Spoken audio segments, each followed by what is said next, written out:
They called her barren, worthless, a woman whose womb would never cradle life. So her own father dragged her to the town square and sold her like cattle. $1 silver, the price of shame. The crowd laughed. The auctioneer sneered. But then a silent cowboy with 5 broken children stepped forward, and everything changed. This is the story of Hannah Creston, the woman they said couldn't give children until she became mother to 5 who desperately needed her. Stay until the end and comment your city below so I can see how far Hannah's story travels across the world. The New Mexico sun beat down like a hammer on an anvil, turning the dirt streets of Redemption Hollow into waves of shimmering heat. Hannah Creston stood on the wooden auction platform in the town square, her hands bound loosely in front of her, not tight enough to hurt, but visible enough to humiliate. Sweat trickled down her spine beneath the faded blue dress that had once belonged to her mother, back when mothers and dignity still existed in her life. "Gentlemen," her father's voice boomed across the square, thick with whiskey and desperation. Thomas Creston swayed slightly as he gestured toward his daughter, like she was a mare with questionable breeding. "I present to you my daughter, Hannah. 23 years old, strong as an ox, can cook, clean, sew, and tend a garden better than any woman in 3 territories." Hannah kept her eyes fixed on the horizon, on the purple mountains that promised escape she'd never reach. She'd learned years ago that looking at their faces, at the judgment, the pity, the cruel amusement, only made it worse. "She's got all her teeth," Thomas continued, and Hannah felt her cheeks burn. "Good temperament, reads and writes, knows her Bible verses." "Get to the bad part, Tom!" someone shouted from the crowd. Laughter rippled through the gathered men like a rattlesnake's warning. Thomas Creston's jovial expression cracked, revealing the bitterness underneath. "Fine. You want the truth?" He turned toward Hannah, and she saw the loathing in his bloodshot eyes, the same loathing he'd carried since the doctor's diagnosis 3 years ago. "She's barren. Can't bear children. Doctor confirmed it after her accident with the horse. Something about her insides got damaged." The crowd's energy shifted. The interested murmurs died. Several men who'd been leaning forward sat back, arms crossed. Now, Thomas said quickly, raising his hands. "That don't make her useless. She can still cook your meals, mend your clothes, warm your bed. What man wants a wife who can't give him sons?" This came from Gerald Hutchins, the town's wealthiest merchant, a man whose own wife had just given birth to their 7th child. His voice carried the particular cruelty of someone who'd never known deprivation. "That's like buying a cow that can't produce milk." More laughter. Hannah's fingernails dug into her palms.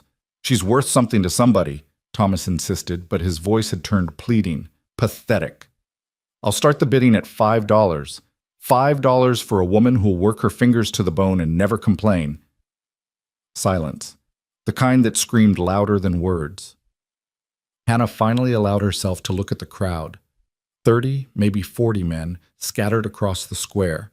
Some leaned against the general store's porch railing. Others sat on wagon tailgates. A few stood in the dusty street, thumbs hooked in their belt loops. Not one met her eyes. They studied their boots, the sky, the dirt. Anything but the woman being sold because her body had betrayed her. $4, Thomas said, voice cracking. $4, and she's yours." A woman in a green calico dress whispered something to her companion, and they both tittered behind their hands. Hannah recognized them. Martha Simmons and her sister, Constance. Women who'd once invited her to their quilting circle back before the diagnosis. Back when she'd still been human to them. $3, Thomas tried again. "Come on, boys, $3 is nothing, less than a good saddle blanket." "Saddle blanket's more useful," someone muttered, and the crowd roared with laughter. Hannah's vision blurred. Not with tears, she'd learned to stop those years ago, but with a kind of white-hot numbness that came from realizing your own father would debase you for the price of another whiskey bottle. She'd known he was going to do this. He told her 3 nights ago, when he'd come home drunk and raging about the debts he owed to every shopkeeper and saloon owner in town. "You're the reason we're cursed," he'd snarled, grabbing her arm hard enough to bruise. "Your mother died bringing you into this world, and you can't even do the one thing women are made for. You're a punishment from God, girl, but you're going to be useful for once in your miserable life." She hadn't fought, hadn't argued. What was the point? Her brother Samuel had left for the California goldfields 2 years ago and never looked back. She had no other family, no friends who'd risk their reputation by associating with the barren woman, no money of her own. In 1875 New Mexico territory, a woman without family or fertility might as well be a ghost. $2, Thomas's voice broke. Somebody? Anybody? Reverend Blackwood, standing near the church steps, shook his head slowly. Not in judgment of the auction.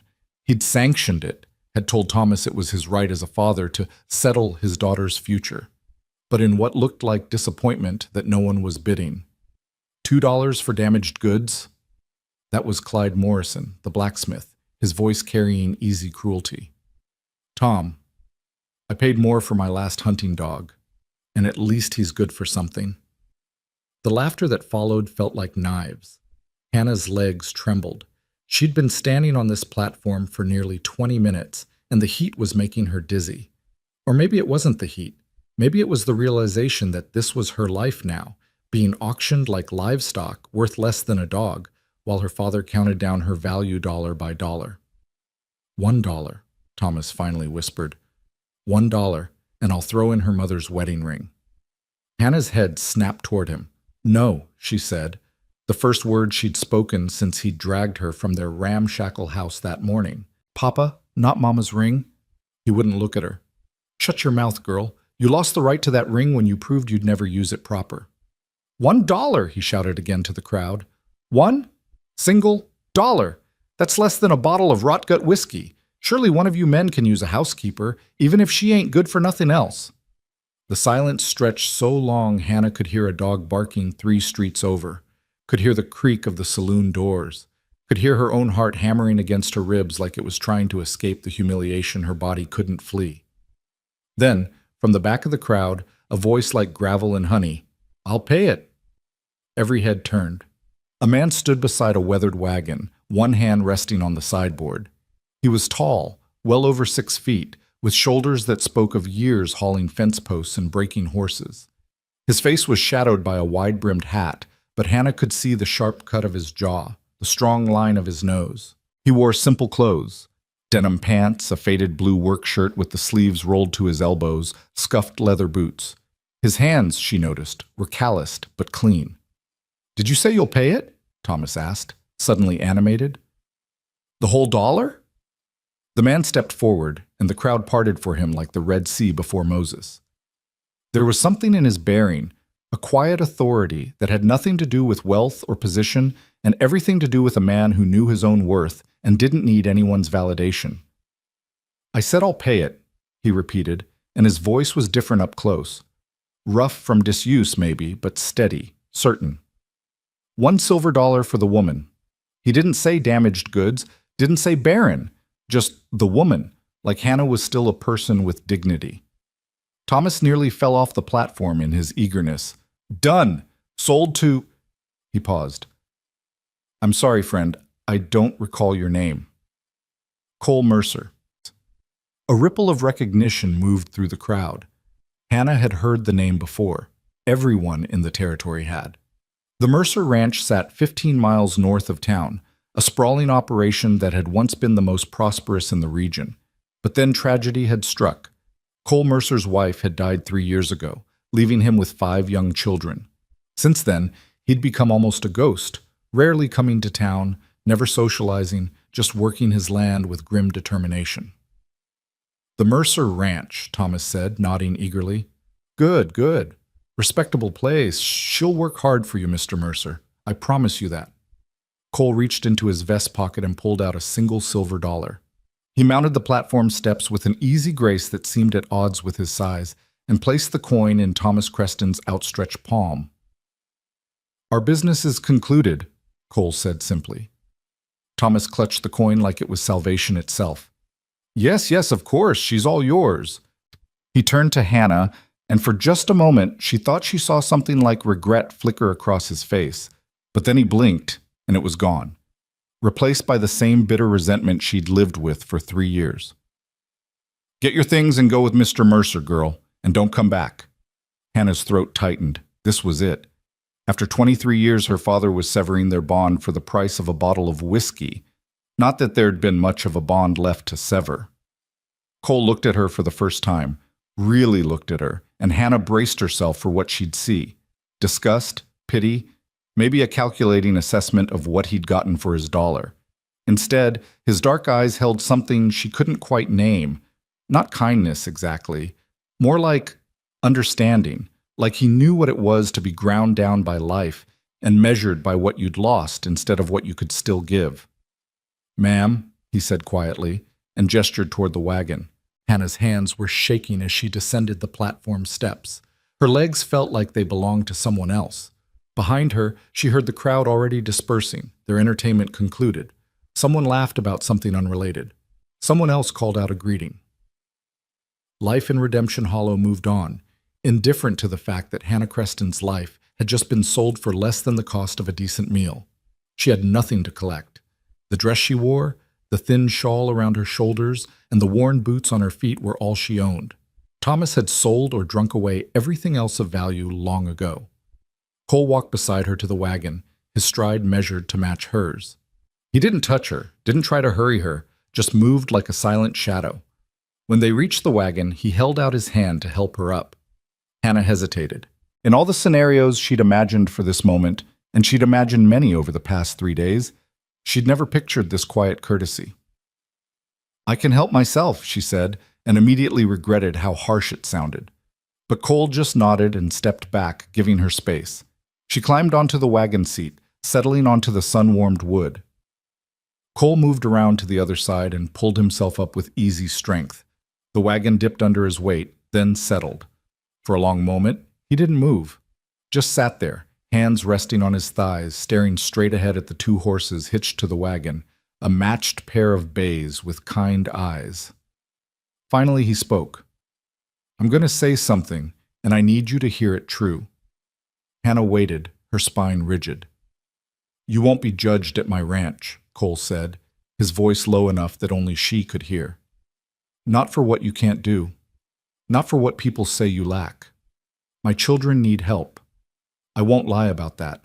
They need someone to cook and clean and mend their clothes. But they also need someone who will be patient with their grief, someone who won't expect them to be something they're not." He turned to look at her then, and his eyes were the color of good earth after rain. "I figure a woman who's been judged unfairly her whole life might understand that better than most." Hannah's throat closed up. She couldn't speak, couldn't even nod. All she could do was stare at the stranger who'd just bought her freedom disguised as bondage. Cole picked up the reins. "I won't touch you," he continued, eyes forward again. "You'll have your own room. You'll eat at the table with us, not like hired help. And if you ever want to leave, you just say the word, and I'll drive you anywhere you want to go. But I hope," he paused, seeming to choose his words carefully, "I hope you'll give us a chance. My kids have lost enough. I think maybe you have too." He clicked his tongue, and the horses started moving, pulling the wagon away from the town square, away from the crowd, away from the only life Hannah had ever known. She didn't look back, didn't watch her father disappear behind them, didn't give Redemption Hollow the satisfaction of seeing tears. Instead, she looked ahead at the road that stretched toward the purple mountains, toward the unknown, toward a ranch where 5 motherless children waited. "What are their names?" she asked, surprising herself with the question. Cole glanced at her, something that might have been relief crossing his face. "Jonah's 12. He's the oldest, tries to be the man of the house when I'm out working the cattle. Caleb's 9. Sharp as a tack, asks about 1,000,000 questions a day. Eli's 7, quietest of the bunch. Hardly says a word since his mother passed. Then there's the twins, Millie and Noah. They just turned 5. 5 children, Hannah murmured. It seemed impossible that she'd gone from a house with just her and her drunken father to a household of 6 people in the span of 20 minutes. 5 reasons I haven't given up yet, Cole said softly. Then, as if realizing he'd revealed too much, he fell silent. They rode in that silence for a long while, the only sounds the creak of the wagon wheels, the plod of the horses' hooves, and the wind moving through the scrub brush. The town fell away behind them, replaced by rolling hills of yellow grass and scattered juniper trees. The mountains grew larger on the horizon. Hannah studied Cole from the corner of her eye. He was younger than she'd first thought, probably early 30s, though the lines around his eyes spoke of hard years and harder losses. His hands on the reins were steady, competent. There was a wedding ring still on his left hand, she noticed. 3 years, and he hadn't removed it. Why did you do it? The question escaped before she could stop it. Cole was quiet for so long she thought he wouldn't answer. Finally, he said, "Because I remember what it's like to be measured by your worst moment instead of your whole life. Because my wife would have spit fire if she'd seen what that town was doing to you. And because," he exhaled slowly, "because sometimes doing the right thing is the only choice that lets you sleep at night." "You didn't have to spend your money." "It was $1, Cole interrupted gently. "I've wasted more than that on things that mattered a lot less." Hannah turned to look at him fully then, really look at him. This man who'd stepped out of the crowd when no one else would, who'd given her back a shred of dignity when the world had tried to strip her of everything. "Thank you," she whispered. Cole's jaw tightened. "Don't thank me yet. You haven't met my children." Something in his tone made Hannah's stomach clench. "Are they difficult?" "They're hurting," Cole said. "And hurt people sometimes lash out at the ones trying to help. Especially Jonah. He's protective. Angry that his mother's gone. Angry at the world. Probably going to be angry at you, too, at first." "I can handle angry," Hannah said, thinking of her father's rages, the town's cruelty. "Maybe," Cole said, "but I want you to know what you're walking into. They're not going to welcome you with open arms. They're going to test you, push you away, make it hard. And He trailed off, seeming to struggle with the words. "I can't promise I'll always know how to help. I'm doing my best, but some days my best doesn't feel like enough." The raw honesty in his voice struck something deep in Hannah's chest. Here was a man who just bought a woman at auction, and he was the one apologizing, the one worried he wouldn't measure up. "I don't break easy," Hannah said quietly. "Life's already done its worst to me. Whatever your children throw at me, I've survived worse." Cole nodded slowly. "Good. That's good." They traveled for nearly an hour in silence after that, the afternoon sun arcing toward evening. The landscape changed gradually, the scrub brush giving way to better grass, the hills rolling into gentle valleys. Hannah saw cattle grazing in the distance, their red coats bright against the yellow grass, saw a creek winding through a stand of cottonwood trees, the leaves starting to turn gold with the approaching autumn. Then, as they crested a rise, she saw it, the Mercer Ranch. It sprawled across a valley like something out of a dream, or maybe a memory of what prosperity looked like. The main house was larger than Hannah expected, a 2-story structure made of honey-colored wood with a wide porch that wrapped around 3 sides. Beside it stood a barn that had once been red, but was now faded to the color of dusty roses. Beyond that, a chicken coop, a smokehouse, various outbuildings, and corrals where horses stood with their heads down in the shade. But something was wrong. As they drew closer, Hannah could see it. The house's paint was peeling. Several porch boards looked rotted. The garden beside the house was a tangle of dead plants and weeds. Laundry hung crooked on a sagging line, and through the open front door she could glimpse chaos, boots scattered on the floor, coats piled on furniture, the general disorder of a household without a woman's hand. "It's not much to look at anymore," Cole said, and for the first time she heard shame in his voice. "We've been surviving, not living. I work dawn to dark trying to keep the ranch going. And the kids, they do their best, but they're just children." "It's more than I had an hour ago," Hannah said honestly. Cole pulled the wagon to a stop in front of the house. Before he could set the brake, the front door banged open and children tumbled out like puppies, loud, chaotic, and moving so fast Hannah couldn't count them all at first. "Papa's home!" A little girl with wild blonde curls shrieked, launching herself off the porch with complete disregard for the 3-foot drop. "Millie, careful!" Cole was off the wagon in an instant, catching the child mid-flight. She wrapped her arms around his neck and giggled, and the sound was so pure, so full of uncomplicated joy, that Hannah felt something crack in her chest. The other children clustered around the wagon. A boy with Cole's dark hair and serious eyes, Jonah, had to be, stood back with his arms crossed. Another boy, younger, with a smattering of freckles across his nose, stared up at Hannah with unabashed curiosity. A thin child with haunted eyes hung back near the porch steps, half hidden. And another little blonde blur circled the wagon, making neighing sounds. "Papa, I'm a horse," the second blonde child announced. "No, a horse." "I see that, Noah," Cole said, setting Millie down but keeping one hand on her shoulder as if afraid she'd launch herself at something else. He looked at his children, and Hannah watched his expression transform, all the weariness falling away, replaced by a love so fierce it was almost painful to witness. "Kids, this is Miss Hannah Creston. She's going to be staying with us, helping out around the house." The silence that fell was immediate and absolute. Even Noah stopped galloping. Jonah's eyes narrowed. "Staying? For how long?" "As long as she wants to," Cole said evenly. "We don't need help," Jonah said, his voice hard despite the crack of adolescence in it. "We've been doing fine on our own." Cole's jaw tightened, but before he could respond, the freckled boy, Caleb, piped up. "Are you going to cook? 'Cause Papa burns everything, and Jonah's biscuits taste like rocks." "They do not," Jonah snapped. "Do too. I chipped a tooth on one."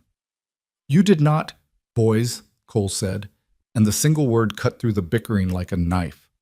He looked at Hannah, apology written across his face. "Let me help you down." Hannah climbed down from the wagon herself, her legs stiff from the ride. As soon as her feet touched the ground, Millie darted forward, circling her like a curious cat. "You're pretty," Millie announced. "How come you're here? Did Papa buy you at the store? He buys sugar at the store. Are you sweet like sugar?" "Millie, don't," Cole started, but Hannah surprised herself by laughing. "I'm not sure I'm sweet," she said, kneeling down to Millie's level. "But I'm here to help your papa take care of you, if that's all right." Millie tilted her head, studying Hannah with disconcertingly adult eyes. "Mama used to take care of us, but she died. Are you going to die too?" The question hit like a physical blow. Hannah heard Cole's sharp intake of breath, saw Jonah's face close off completely. "Millie," Cole said, his voice rough, "that's not—" "Everyone dies eventually," Hannah said gently, meeting the little girl's eyes. "But I'm not planning on doing it anytime soon. I just got here." Millie considered this, then nodded solemnly. "Okay, you can stay, but you can't have Mama's rocking chair. That's mine now." "I wouldn't dream of taking your mother's rocking chair," Hannah said softly. Jonah made a disgusted sound. "Come on, Caleb, let's finish our chores before it gets dark." He stalked off toward the barn, and after a moment's hesitation, Caleb followed, though he kept glancing back at Hannah with open curiosity. The quiet child, Eli, had disappeared entirely back into the house like a shadow. Cole sighed, rubbing his face with one hand. "I'm sorry. I told you they were—" "They're fine," Hannah interrupted. "They're protecting themselves. I understand that." Cole looked at her for a long moment, something like respect dawning in his eyes. "Let me show you the house." The interior was worse than the exterior had suggested. Not dirty, exactly. Someone had been making an effort, but chaotic in the way only a house without a woman's organization could be. Dishes were stacked haphazardly in the kitchen, clothes draped over every chair, books and toys littered the floor. The curtains hung crooked, and dust motes danced in the slanting afternoon light. But underneath the chaos, Hannah could see the bones of something beautiful. Good furniture, handcrafted with care. A stone fireplace that dominated the main room, windows positioned to catch the morning sun. This had been someone's dream home once. "It's overwhelming," Cole said, misreading her silence. "I know. I've been meaning to get it organized, but there's never enough time, and I can't ask the kids to—" "It's not overwhelming," Hannah said, running her hand along the back of a chair, feeling the smooth wood. "It's just been grieving, same as your children. Houses do that, you know, when they lose the person who loved them." Cole stared at her. That's exactly what it feels like." Hannah turned to face him. "Show me where I'll sleep, and then let me get started. If I'm going to be here, I might as well make myself useful." "Hannah, you just got here. You don't have to—" "I want to," she said simply. And it was true. For the first time in 3 years since the doctor had told her she'd never bear children, Since her father had started looking at her like she was a burden instead of a daughter, Hannah wanted something, wanted to take this broken, grieving house and help it remember how to breathe. Cole led her upstairs, past doors that Hannah assumed led to the children's rooms, to a room at the end of the hall. It was small but clean, with a single bed, a dresser, and a window that looked out over the valley. Someone had put fresh sheets on the bed. Wildflowers, already wilting, sat in a jar on the dresser. "Caleb picked those," Cole said, noticing her gaze. He thought you should have something nice." Hannah touched the flowers gently. "They're perfect." Cole lingered in the doorway. "Hannah, I meant what I said. You don't have to earn your place here. You don't have to prove anything." "Maybe I'm not trying to prove anything to you," Hannah said quietly. "Maybe I'm trying to prove something to myself." Understanding flashed across Cole's face. "All right then. Kitchen's yours if you want it. I need to check on the cattle before dark. Make sure everything's secure.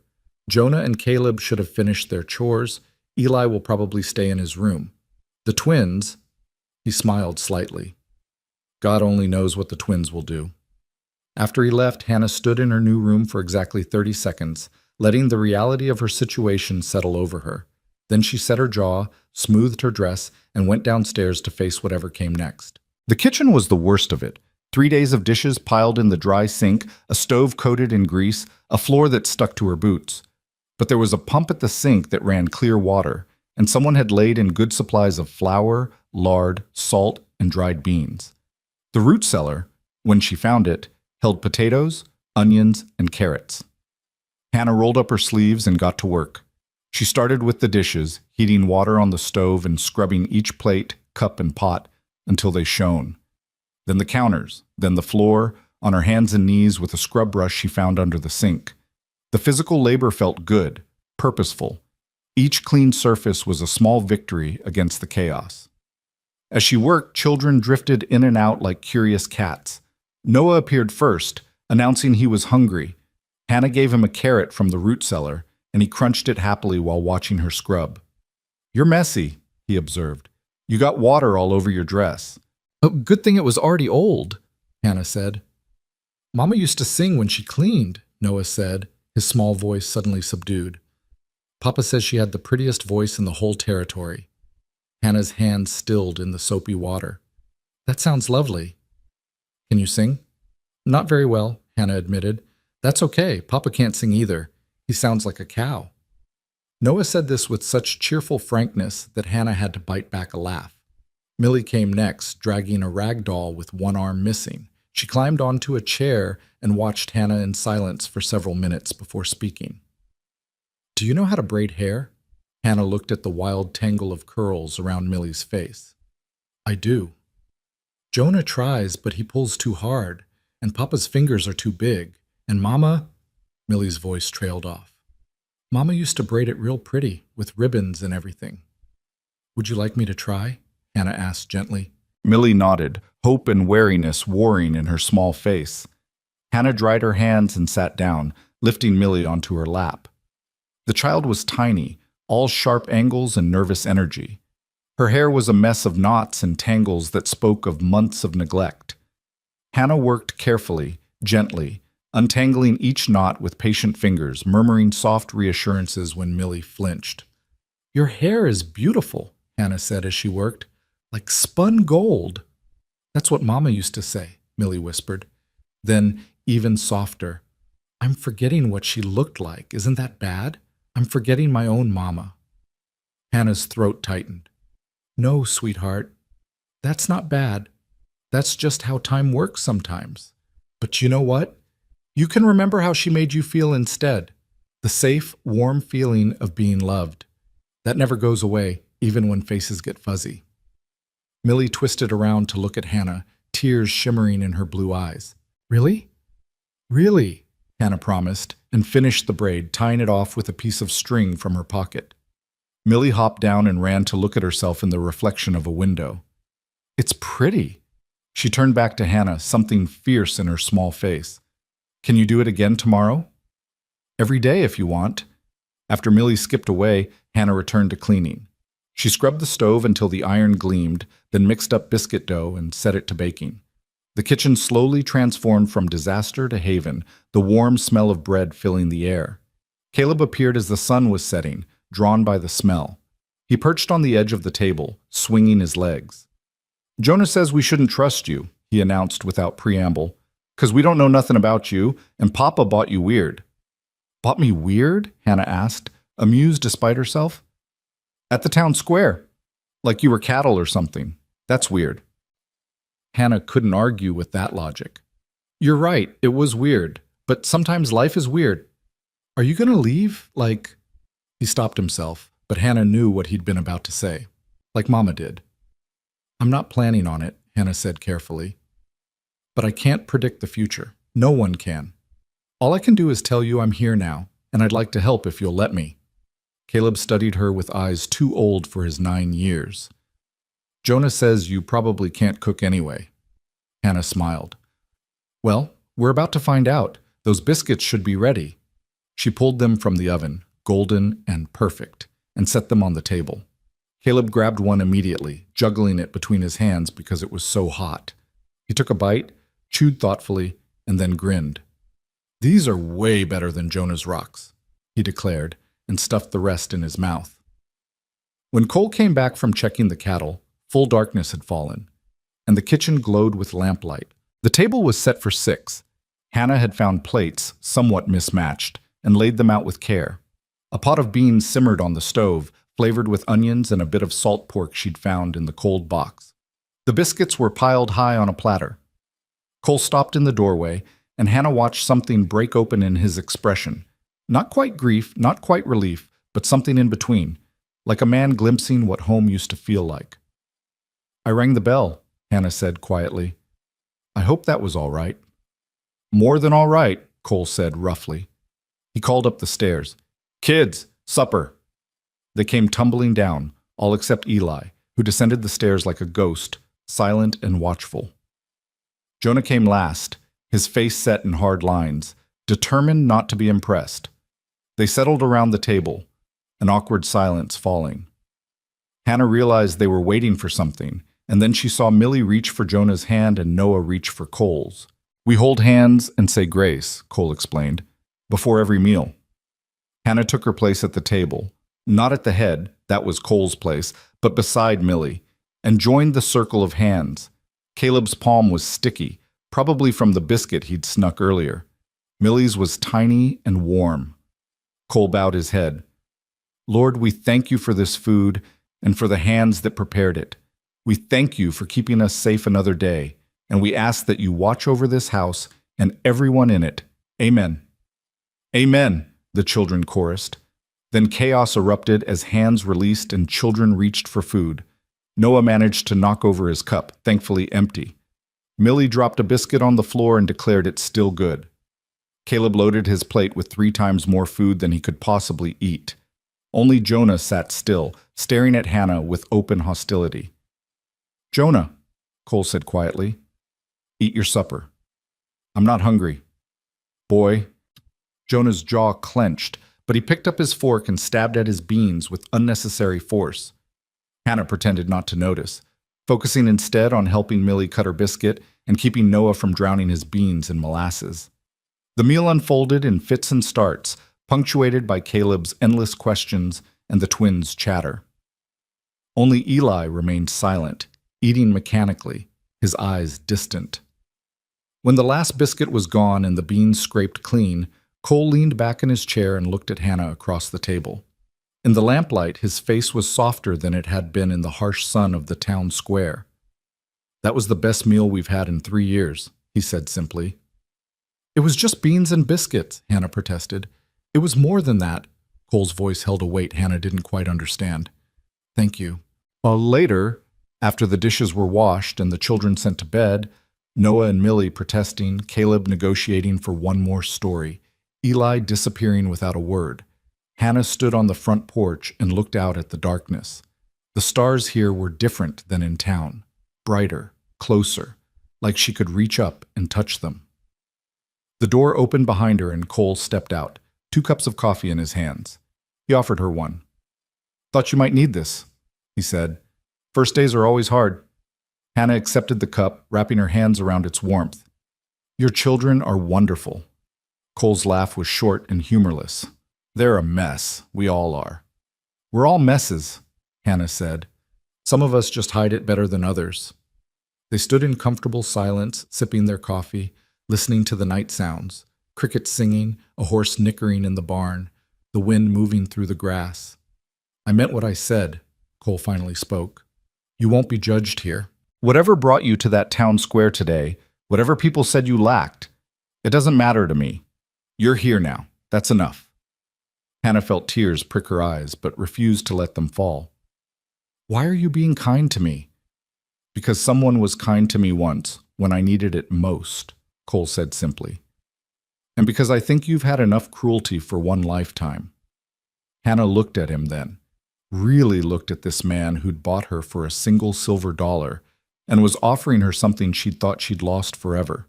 The possibility of mattering to someone, of having worth beyond her broken body. I'll stay, she whispered. As long as you'll have me, I'll stay. Cole's hand found hers in the darkness, squeezed once, a promise, a welcome, a new beginning, and then let go. Then welcome home, Hannah Creston, he said, such as it is. And for the first time in 3 years, Hannah believed that maybe, just maybe, home was still possible. Dawn broke over the Mercer Ranch like a promise Hannah wasn't sure she deserved. She woke to unfamiliar sounds. A rooster crowing, boots thumping downstairs, children's voices already rising in argument. For a moment, she lay still in the narrow bed, staring at the ceiling beams, trying to convince herself that yesterday had actually happened, that she'd really been sold in a town square, that a stranger had really brought her home. But the wildflowers on the dresser, more wilted now, proved it was real. Hannah rose and dressed quickly in the same faded blue dress, the only one she owned. Her reflection in the small mirror showed dark circles under her eyes and hair that had escaped its braid during the night. She looked like what she was, a woman starting over with nothing but the clothes on her back and a determination not to be broken any further. Downstairs, she found chaos already in full bloom. Noah was under the kitchen table making explosion sounds while Millie shrieked at him to stop. Caleb sat on the counter, eating what looked like a raw potato. Jonah stood at the stove, violently stirring something in a pot that was giving off smoke. It's supposed to be oatmeal, he said without turning around, his voice defensive. But the stupid stuff keeps sticking. Maybe because you've got the heat too high, Hannah said gently, crossing to the stove. May I?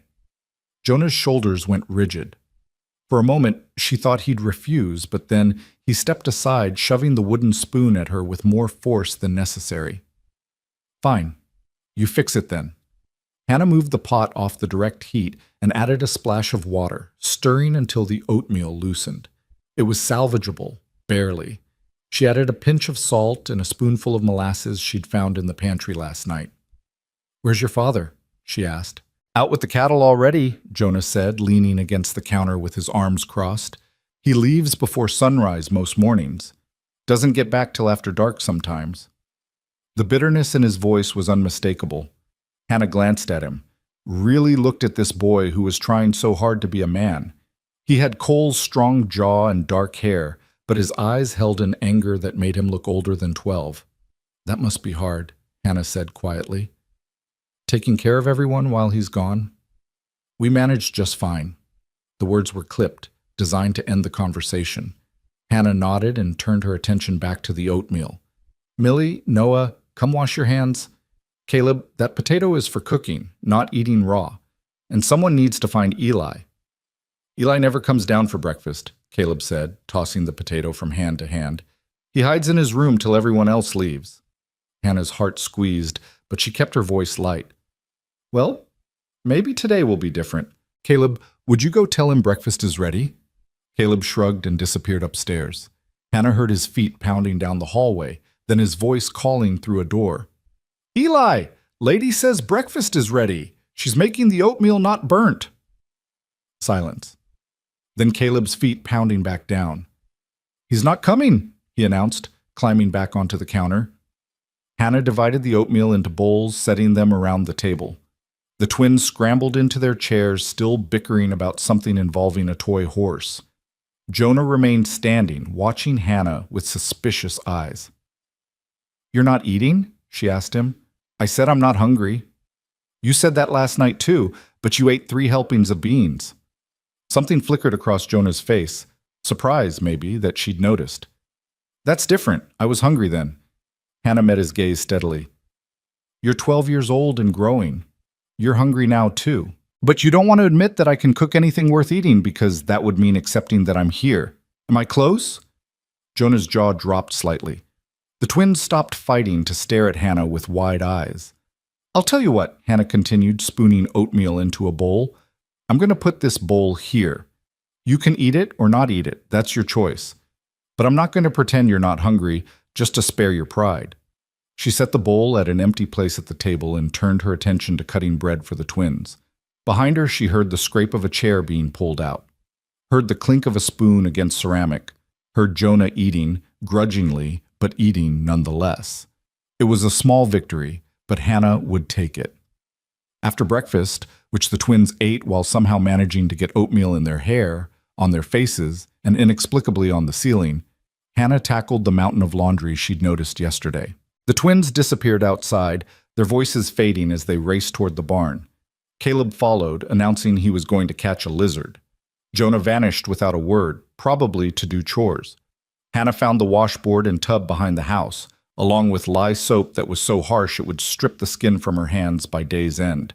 But she'd done this work before, knew the rhythm of it. Scrub, rinse, wring, hang. Scrub, rinse, wring, hang. The sun climbed higher and sweat began to trickle down her spine. She was wrestling with a particularly stubborn grass stain on one of Caleb's shirts when a shadow fell across her work. Hannah looked up to find Eli standing a few feet away, thin as a reed in clothes that hung too loose on his frame. He didn't speak, just stood there watching her with those haunted eyes. "Hello, Eli," Hannah said, keeping her voice soft. "I saved you some oatmeal. It's on the stove if you want it." The boy's gaze dropped to the ground. For a moment, Hannah thought he'd run. Instead, he crept closer, moving like something wild that might bolt at any sudden movement. Do you need help?" His voice was so quiet, Hannah had to strain to hear it. "I could always use help," she said, gesturing to the basket of dirty clothes. "You know how to hang laundry?" Eli nodded, still not quite meeting her eyes. "Then you can hand me the clothes from the basket, and after I wash them, you can help me hang them on the line. How's that sound?" Something that might have been relief crossed the boy's face. He picked up a shirt, one of Cole's work shirts, massive in his small hands, and held it out to her. They worked in silence for nearly an hour. Eli never spoke unless Hannah asked him a direct question, and even then his answers were 1 or 2 words at most. But he stayed. He helped, and when Hannah's hands started to crack and bleed from the harsh soap, he disappeared and came back with a tin of salve that smelled like mint and beeswax. "Mama's," he whispered, pressing it into Hannah's hands. She used it for when her hands hurt. Hannah's throat tightened. This small offering felt more precious than gold. "Thank you, Eli. That's very kind." Eli ducked his head, a flush spreading across his cheeks. Then, so quietly Hannah almost missed it. "You're welcome." By midday, the laundry was flapping on the line like surrender flags, and Hannah's back ached from bending over the washboard. She went inside to find something to make for lunch and discovered her morning work had already been undone. The kitchen floor she'd scrubbed last night was muddy with boot prints. Dirty cups littered the counter. Someone had spilled what looked like milk across the table and left it to dry. Hannah stood in the doorway, taking it in. She could feel frustration building in her chest. Not anger exactly, but the tired recognition that this wasn't going to be easy. That she couldn't clean something once and expect it to stay clean. That living with 5 children meant accepting a certain level of chaos. She rolled up her sleeves and started again. She was on her hands and knees scrubbing the floor when Boots appeared in her line of vision. Hannah looked up to find Jonah standing in the doorway, a dead rabbit hanging from one hand. "Caught this," he said, his voice neutral. "Thought you might know how to cook it." It wasn't an apology for the mess, wasn't an acknowledgement that he and his siblings had already undone her work. But the rabbit was an offering of sorts, Hannah realized. A test, maybe, to see if she really could do what she'd claimed. I can cook it, Hannah said, sitting back on her heels. But I'll need someone to clean and skin it first. I know how to do that. Jonah's chin lifted slightly, defiant. Mama taught me before she died. Then I'd be grateful for your help, Hannah said. I'm better with cooking than with skinning. Something shifted in Jonah's expression, not quite approval, but a lessening of hostility. I'll do it outside, don't want to make a mess in here. He paused. Since you just cleaned it and all. After he left, Hannah allowed herself a small smile. Progress. Tiny, grudging progress, but progress nonetheless. The rabbit stew that night was rich with carrots and potatoes, the meat tender enough to fall off the bone. Cole came home just as Hannah was pulling biscuits from the oven, and the look on his face when he walked into the kitchen made her stomach flutter in a way she didn't quite understand. It smells like... He stopped, seeming to struggle for words. It smells like it used to. The children were already gathered around the table, even Eli, though he sat at the far end and kept his eyes on his plate. Jonah took his seat without being asked, which Hannah counted as another small victory. The twins were relatively clean, having been waylaid by Hannah with washcloths before they could sit down. They joined hands for grace, and this time Hannah didn't feel like quite such an interloper. Cole's voice was steady as he gave thanks, and when he mentioned the blessing of help in hard times, his eyes found Hannah's across the table. Dinner was loud and chaotic, with Caleb telling a long, rambling story about the lizard he'd caught and then lost, and Noah and Millie arguing about whose turn it was to feed the chickens in the morning. Jonah ate 3 helpings without comment, which was comment enough. Even Eli cleaned his plate, though he never joined the conversation. Afterward, as Hannah washed dishes and Cole dried them, he'd insisted on helping, despite her protests. A comfortable silence settled between them. They're warming up to you, Cole said, carefully drying a plate. Faster than I expected. Jonah still hates me, Hannah said. Jonah doesn't hate you. He hates that his mother is gone and you're here instead. That's different. Hannah scrubbed at a stubborn bit of stuck-on food. Is it, though? Cole was quiet for a moment. Yes. Because one of those things he can work through and one he can't. Give him time. How much time did it take you? Hannah asked, then immediately regretted the question. I'm sorry, that's not my business. It's all right. Cole set down the plate he'd been drying. Truth is, I'm still working through it. Sarah, my wife, she was the heartbeat of this place. When she died, it was like the whole ranch held its breath and forgot how to exhale. He looked around the kitchen, at the clean counters and swept floor, at the curtains Hannah had straightened that afternoon. You're teaching us how to breathe again. That's not a small thing. Hannah's hands stilled in the soapy water. I'm just cleaning and cooking. You're doing more than that and you know it. Cole's voice was gentle but firm. Millie smiled today. Real smiled, not the sad smile she's been wearing like a mask for 3 years. Eli came out of his room. Caleb asked me tonight if you were going to stay forever. He paused. Even Jonah ate your cooking without complaining, which is basically a miracle. What did you tell Caleb? Hannah asked. About me staying? I told him that was up to you. Hannah turned to face him, her hands dripping soap suds onto the floor. Cole, I don't have anywhere else to go. You know that.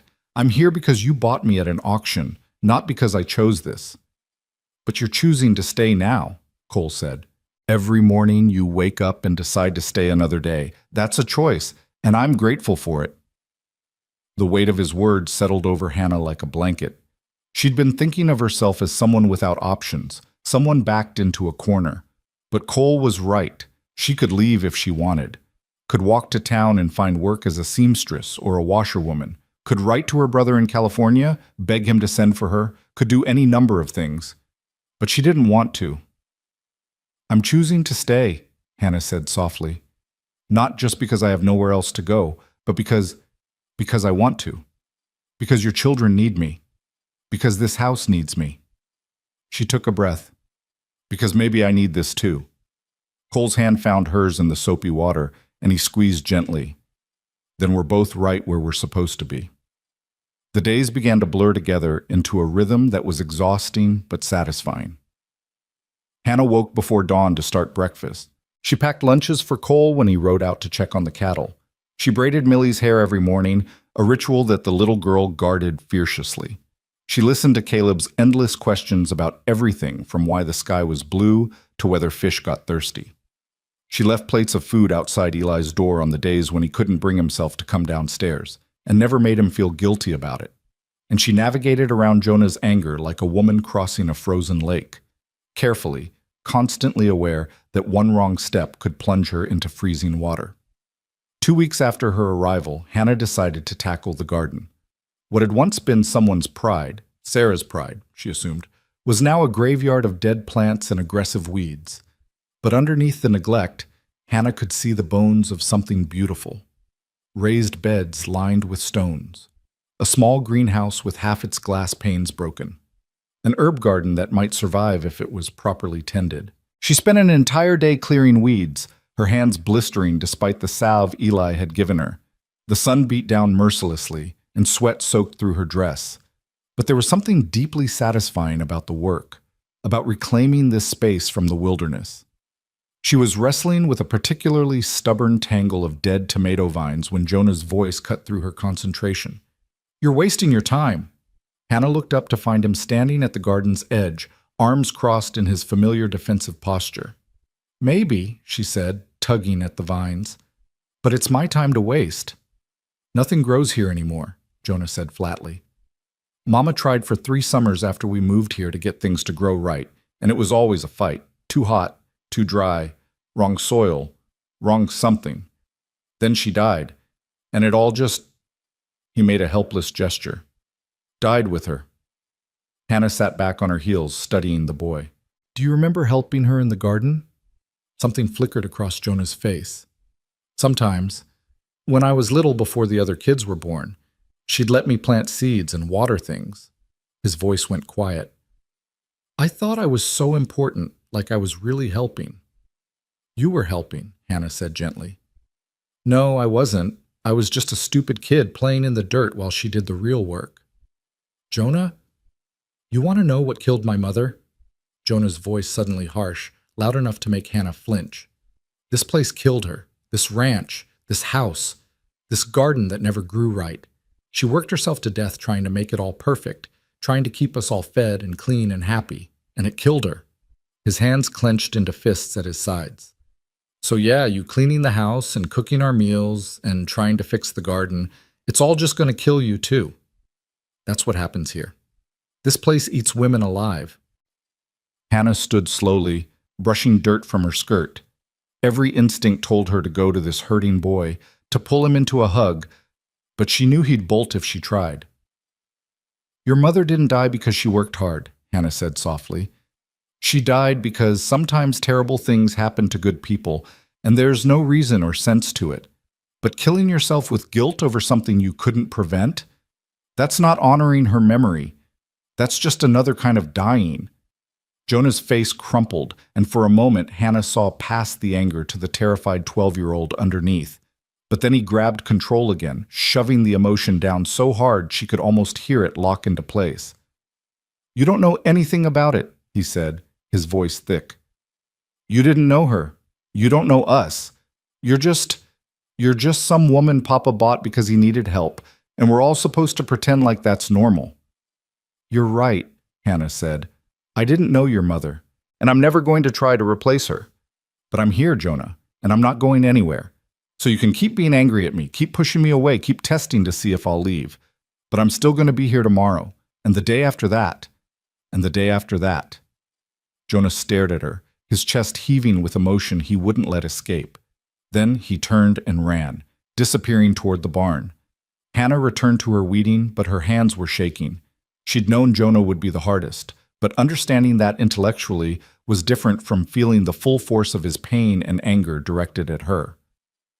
That evening, Jonah didn't come to dinner. Cole went to find him and came back alone, his face grim. "He's in the hayloft," Cole said. "Says he's not hungry." "He's lying," Millie announced. "Jonah's always hungry. He just doesn't want to see Miss Hannah." "Millie," Cole warned. What? It's true. He told me she's trying to replace Mama, and we shouldn't let her.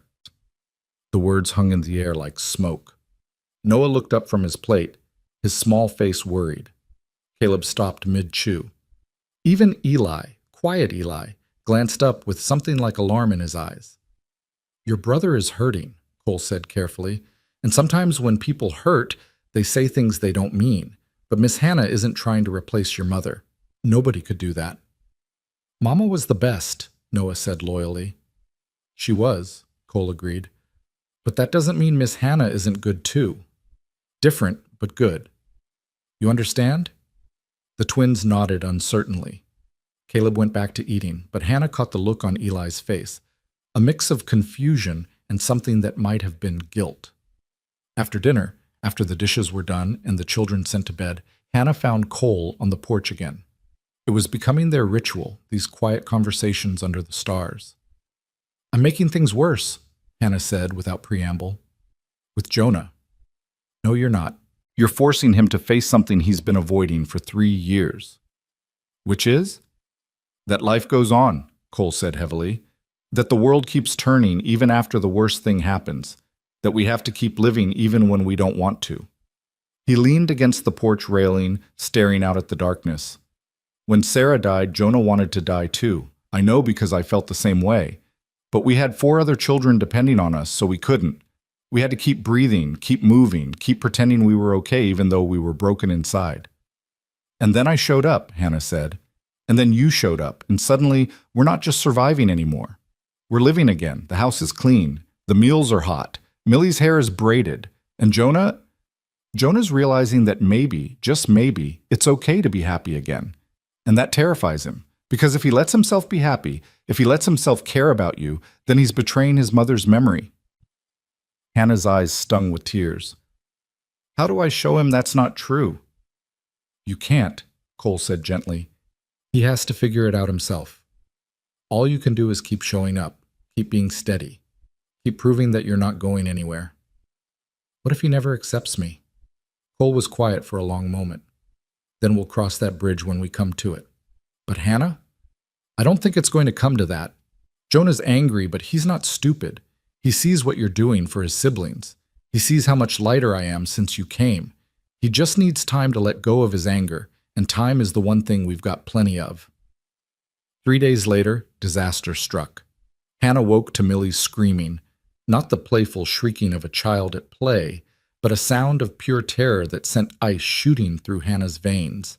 She was out of bed and running before she was fully awake, her bare feet pounding down the hallway. She found Millie in her bed, thrashing and crying, her small body burning with fever. The sheets were soaked with sweat, and her eyes, when they opened, were glassy and unfocused. Mama, Millie whimpered. Mama, it hurts. Hannah pressed her hand to Millie's forehead and felt her heart drop. The child was on fire. Cole, Hannah shouted, already pulling back the covers. Cole, get the doctor! Cole appeared in the doorway in his nightshirt, his hair wild from sleep. One look at Millie, and his face went white. Oh, God, he breathed. Not again. Please, not again. Get the doctor, Hannah repeated, keeping her voice steady even though her hands were shaking. Right now, Cole, go. Cole ran. Hannah heard his boots on the stairs, heard the front door bang open, heard the thunder of horse hooves as he raced toward town. Millie's eyes rolled back and she started to convulse. Hannah had seen this before, years ago, when a neighbor's child had contracted scarlet fever. It moved fast, burned hot, and killed more children than it spared. Her hand shook as she gathered Millie into her arms, the child's body rigid with seizures. Jonah! Hannah called. I need cold water and cloths, now! Footsteps pounded up the stairs, and Jonah appeared with Caleb and Noah behind him. All 3 boys were pale, their eyes wide with fear. Is Millie dying? Noah whispered, and the question hung in the air like a blade. No, Hannah said firmly, but I need your help. Jonah, get me the coldest water you can find and as many clean cloths as possible. Caleb, wake Eli and make sure he stays in his room. I don't want him catching this. Noah, you go with Caleb. None of you come near this room until I say. Understand? They nodded and scattered. Hannah turned her attention back to Millie, who had stopped seizing but was now making a horrible rattling sound in her chest. "Stay with me, sweetheart," Hannah murmured, smoothing the damp curls back from Millie's burning forehead. "You stay with me, you hear? You've got to fight this." Jonah returned with a basin of water and an armful of rags. His face was carefully blank, but his hands trembled as he set them down. "Is she—" He couldn't finish the question. "She's going to be fine," Hannah said with a confidence she didn't feel. "But you need to let me work. Go check on your brothers." Jonah hesitated, staring at his little sister's flushed face. "She looks like Mama did, right before—" He swallowed hard. "Right before she died." Hannah looked up at this boy who'd been carrying too much for too long. "Jonah, listen to me. Your mother's death was not your fault, and whatever happens here tonight is not your fault either. Do you understand? But if I'd been better, if I'd helped more, maybe Mama wouldn't have—" "Stop!" Hannah's voice was sharp enough to cut through his spiraling panic. "Your mother died because she got sick, not because you didn't help enough. And Millie is going to live because we're going to fight for her. But I need you to be strong right now. Can you do that?" Jonah nodded jerkily. "Good. Then go watch your brothers. Make sure they don't come in here. And when your father comes back with the doctor, send them up immediately." After Jonah left, Hannah set to work. She stripped Millie's sweat-soaked nightgown and replaced it with a clean one. Then she began the slow, steady work of cooling the fever, dipping cloths in cold water, laying them across Millie's forehead, her chest, her arms. As soon as a cloth grew warm from the heat radiating off the child's skin, Hannah would replace it with a fresh one. Millie drifted in and out of consciousness, sometimes calling for her mother, sometimes for her father, once whimpering Hannah's name. Each time Hannah would lean close and murmur reassurances, promises, prayers. The minutes crawled past like hours. Hannah's back began to ache from bending over the bed. Her arms grew heavy from wringing out cloths. But she didn't stop. Couldn't stop. Because this child, this precious little girl with the wild blonde curls and the laugh like sunlight, had become hers in a way Hannah couldn't quite explain. She hadn't given birth to Millie, would never give birth to anyone. But in this moment, dipping cloth after cloth in cold water, fighting death with nothing but stubborn determination and wet rags, Hannah understood something. Motherhood wasn't about what your body could do.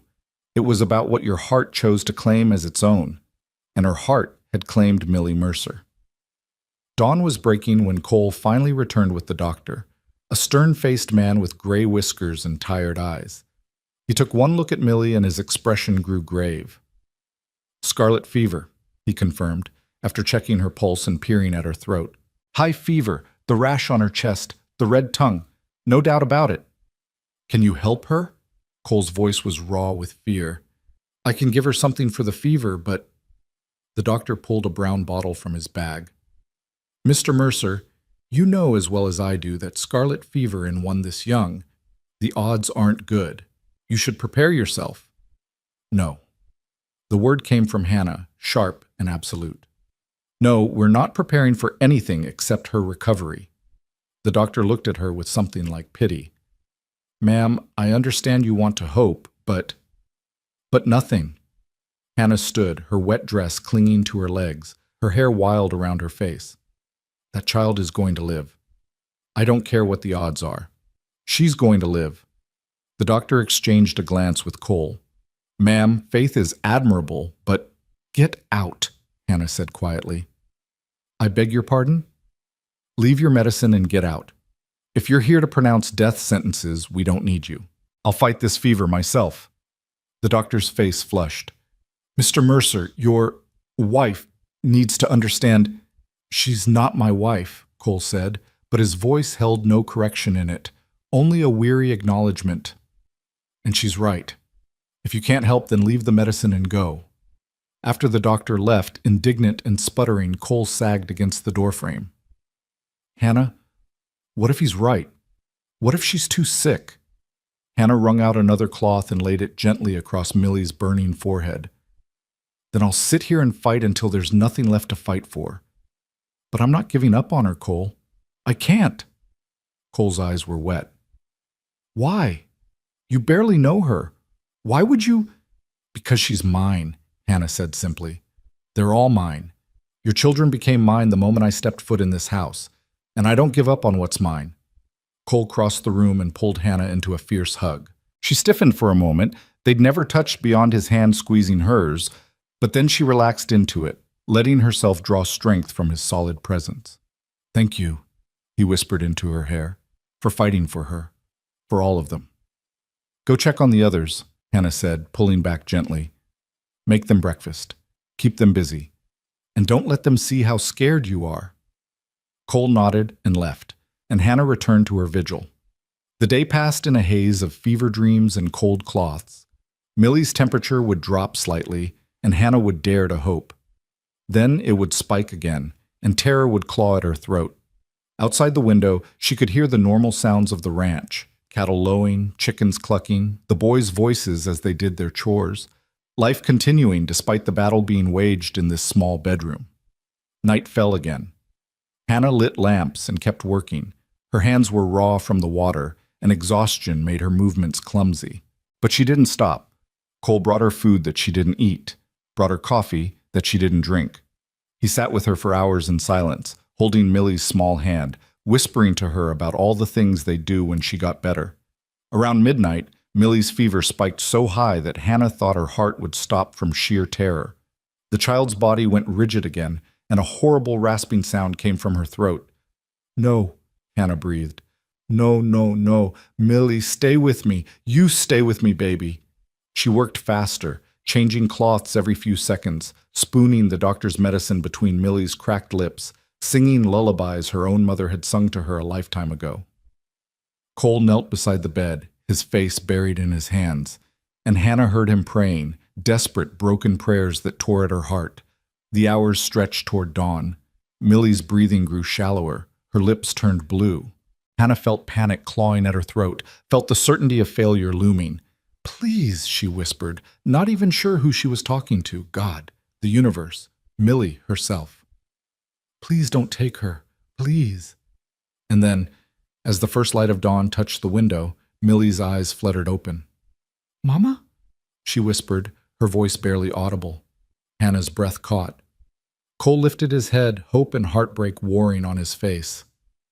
I'm here, sweetheart, Hannah said, tears streaming down her face. I'm right here. Millie's small hand found Hannah's. You didn't leave. Never, Hannah promised. I'll never leave you. Millie's eyes drifted closed again, but this time her breathing was easier, deeper. The fever, when Hannah checked it, had finally broken. Cole let out a sob of relief and dropped his head to the bed, his shoulders shaking. Hannah sagged in her chair, 24 hours of fighting suddenly catching up with her all at once. Her vision blurred. Her hands wouldn't stop trembling. But Millie was alive, breathing, sleeping peacefully for the first time in 2 days. They'd won. Over the next week, Millie recovered slowly but steadily. Her appetite returned. Her color came back. The angry red rash faded from her chest. And every morning, she woke asking for Mama. Not her mother in heaven, but Hannah. The woman who'd fought death itself to keep her alive. The other children noticed. Jonah especially noticed. Hannah would catch him watching her with an expression she couldn't quite read. Not anger anymore, but something more complicated. Something that looked almost like grudging respect. One evening, as Hannah was hanging fresh sheets on the line, Jonah appeared beside her. She would have died, he said without preamble. If you hadn't been here, Millie would have died. Hannah didn't deny it. Maybe. The doctor said she would. He told Papa there was no hope. The doctor was wrong. Jonah was quiet for a long moment. Then, I'm sorry for how I've been. Hannah set down the sheet she was holding and turned to face him. Jonah, you don't have to apologize for grieving your mother. I'm not grieving, he said, but his voice cracked. I'm angry. I'm so angry all the time, and I don't even know who I'm angry at anymore. God? The world? Myself? All of those are reasonable, Hannah said gently. But it's not fair to you. Jonah's eyes were wet. You saved Millie's life. You've been taking care of all of us, and I've been nothing but nasty to you. Mama would be... His voice broke completely. Mama would be ashamed of me. Hannah reached out slowly, giving Jonah time to pull away. When he didn't, she pulled him into a hug. He stiffened for a moment, then collapsed against her, finally letting himself cry. Great, gasping sobs that shook his whole body. "Your mother wouldn't be ashamed," Hannah said, holding this boy who was trying so hard to be a man. "She'd understand. She'd be proud of how you've kept your family together. She'd be grateful that you love her enough to be angry at losing her." "I miss her so much," Jonah choked out. "I know, and you're always going to miss her. That's okay. Missing her doesn't mean you can't also accept that I'm here now. There's room in your heart for both." They stood like that for a long time, Hannah holding Jonah while he cried out 3 years of grief and rage and guilt. When he finally pulled away, his face was red and blotchy, but something had shifted in his eyes. The wall he'd been building between them had cracked. "Okay," he said, wiping his nose on his sleeve. "Okay, you can stay." Hannah laughed despite herself. "Thank you for your permission." A ghost of a smile crossed Jonah's face. "And you can use Mama's recipes if you want. They're in a book in the kitchen. I've been hiding it because I didn't want you to have them, but that's stupid. She'd want them to be used." "I'd be honored," Hannah said softly. That night, when the family gathered for dinner, something was different. Jonah sat at the table without being asked. He helped serve the younger children without being reminded. And when they joined hands for grace, he squeezed Hannah's fingers gently. A small gesture, but one that meant everything. After dinner, as Hannah tucked Millie into bed, the little girl looked up at her with serious eyes. "Are you my mama now?" she asked. Hannah's throat tightened. "I'm your Hannah, but if you want to call me mama, that would be the greatest honor of my life." Millie smiled, snuggling into her pillow. "Okay, mama, will you sing the song? The one you sang when I was sick?" Hannah sang, her voice soft in the lamplight, and one by one, the other children drifted to the doorway to listen. Even Eli, who crept in silently and sat on the floor beside the bed. When the song ended, Hannah looked up to find Cole watching from the hallway, his eyes suspiciously bright. That night, on the porch under the stars, Cole said, "They're yours now, completely, utterly yours. You know that, right?" Hannah nodded, unable to speak past the emotion in her throat. "And Cole stopped, seeming to struggle for words. "Hannah, I never expected this. Never thought I'd feel, never thought we'd become a family?" Hannah supplied softly. "Yes," Cole breathed. "A family. Different than before, but real. So real." And in the darkness, with the sound of the children sleeping safely inside, Hannah felt something she thought she'd lost forever. Hope. Not for children of her own womb, but for something equally precious, a family that had chosen her as much as she'd chosen them. The woman they'd said couldn't give children had become mother to 5 who desperately needed her. And that, Hannah was beginning to understand, was its own kind of miracle. The morning Hannah woke to silence, she knew something was wrong. In the 6 weeks since Millie's recovery, the Mercer house had become a symphony of noise, boots thundering downstairs, children arguing over breakfast, the twins' endless chatter, Caleb's questions that started before the sun was fully up. Silence meant illness or mischief, and Hannah had learned to fear both equally. She dressed quickly and hurried downstairs to find Cole standing in the kitchen, still in his work clothes from the night before, staring at a piece of paper in his hands. His face was ashen. "Cole? What's happened?" He looked up, and Hannah saw something she'd never seen in his eyes before. Pure, undiluted fear. "It's from Sarah's parents, the Montgomerys." His voice was flat, carefully controlled. "They're coming here. Tomorrow. They want to see the children." Hannah's stomach dropped.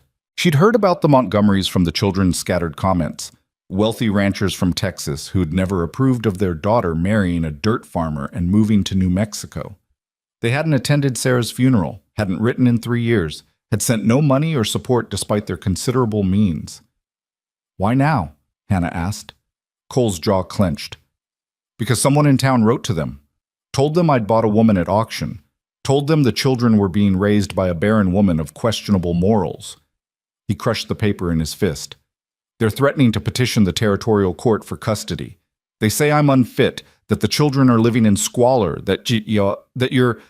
He stopped, unable to finish. That I'm what? That you're my whore, Cole said bluntly. That I'm teaching the children immoral behavior by keeping you here unmarried. The words hit like a slap. Hannah gripped the edge of the table to steady herself. But we're not. I know that. You know that. But to the Montgomerys, to the court, it doesn't matter what's true. It matters what looks true. Cole sank into a chair, suddenly looking 10 years older. And what looks true is that 6 weeks after buying you at auction, you're living in my house, sleeping under my roof, and calling my children yours. Hannah's mind raced. Can they do that? Can they really take the children? They have money and influence. I have a struggling ranch and a reputation that's apparently been shredded by town gossip. Cole's voice was bitter. Yes, they can probably do exactly that. Footsteps on the stairs made them both turn. Jonah stood in the doorway, his face pale. I heard what you said, about Mama's parents, about them taking us away. Jonah, Cole started. No. The boy's voice was sharp. You don't get to protect me from this. Are they really going to take us? Take us away from Hannah? The way he said it, away from Hannah, not away from home or even away from you, made Hannah's chest ache. I won't let that happen, Cole said. But can you stop it? Jonah pressed. If they go to court, if they have lawyers and money and you don't, can you actually stop them? Cole's silence was answer enough. Jonah turned to Hannah and she saw panic in his eyes, the same panic she'd seen when Millie was burning with fever. You can't let them take us. You can't. Eli will stop talking again. The twins will cry every night. Caleb will... His voice broke. Please. You saved Millie. You can save us from this too. Jonah, I don't know how... You'll figure it out. His voice was desperate, certain. You always figure it out. The weight of his faith in her was crushing. After Jonah left to wake his siblings, Hannah turned to Cole. What do we do? Cole looked at her for a long moment, something complicated working behind his eyes. There is one thing that would solve this, one thing that would make it impossible for them to question your place here or claim the children are living in an immoral situation. Hannah's heart began to pound. Cole, marry me, he said quietly. Not for love, not for anything except to protect the children. A legal marriage that puts you beyond reproach, that makes you their stepmother in the eyes of the law. The proposal, if it could even be called that, hung between them like smoke. Hannah's mind whirled. Marriage. To a man she'd known for 6 weeks, a man she barely understood, whose grief was still as present as his children's laughter. A man who was offering her a legal protection, not a partnership. You don't have to answer now, Cole said, misreading her silence. I know it's asking too much. I know you didn't come here to be trapped in a marriage of convenience. It's not too much, Hannah interrupted. It's the most anyone's ever offered me. But Cole, what about you? You loved your wife. You still wear your wedding ring. How can you marry someone else when I'm still in love with a ghost? Cole's smile was sad. Hannah, I'll probably always love Sarah. She was my first love, the mother of my children, but she's gone. And the truth is, these past 6 weeks with you here, I felt alive again. Not the same as before, but alive in a different way. Like maybe there's a future worth building instead of just a past worth mourning. That's not love, Hannah said softly. No, Cole agreed. But it's something. And right now, something is enough. The question is whether it's enough for you. Hannah thought about the children upstairs. Jonah with his hard-won trust, Millie, who called her mama, Eli, who'd finally started speaking in full sentences, Caleb with his endless questions, Noah with his boundless energy. She thought about the house that had slowly transformed from a grief-stricken shell into a home. She thought about the garden she'd been nursing back to life, the tomato plants that were finally showing green shoots. She thought about being sold at auction for a single silver dollar, about her father's disgust, about the town's mockery, about being told her whole life that her worth was tied to her womb and her womb was broken. Here, she was worth something. Here, she mattered. Yes, Hannah said. I'll marry you. Cole's eyes closed briefly in relief. Thank you. But Cole, if we're going to do this, we need to do it right. We need witnesses, we need it legal and documented, and we need to make this house spotless before the Montgomerys arrive. If they're looking for evidence that the children are living in squalor, we can't give them any ammunition. Cole nodded, already standing. I'll ride to town today, talk to Reverend Blackwood about performing the ceremony. We can do it tonight, get the license filed tomorrow morning before the Montgomerys arrive. And I'll make sure this house shines, Hannah said. If they're going to judge us, at least they'll see that the children are clean, fed, and loved. The word hung in the air between them, loved, because whatever this marriage would be, loveless it was not. They might not be in love with each other, but the love for these 5 children was enough foundation to build on.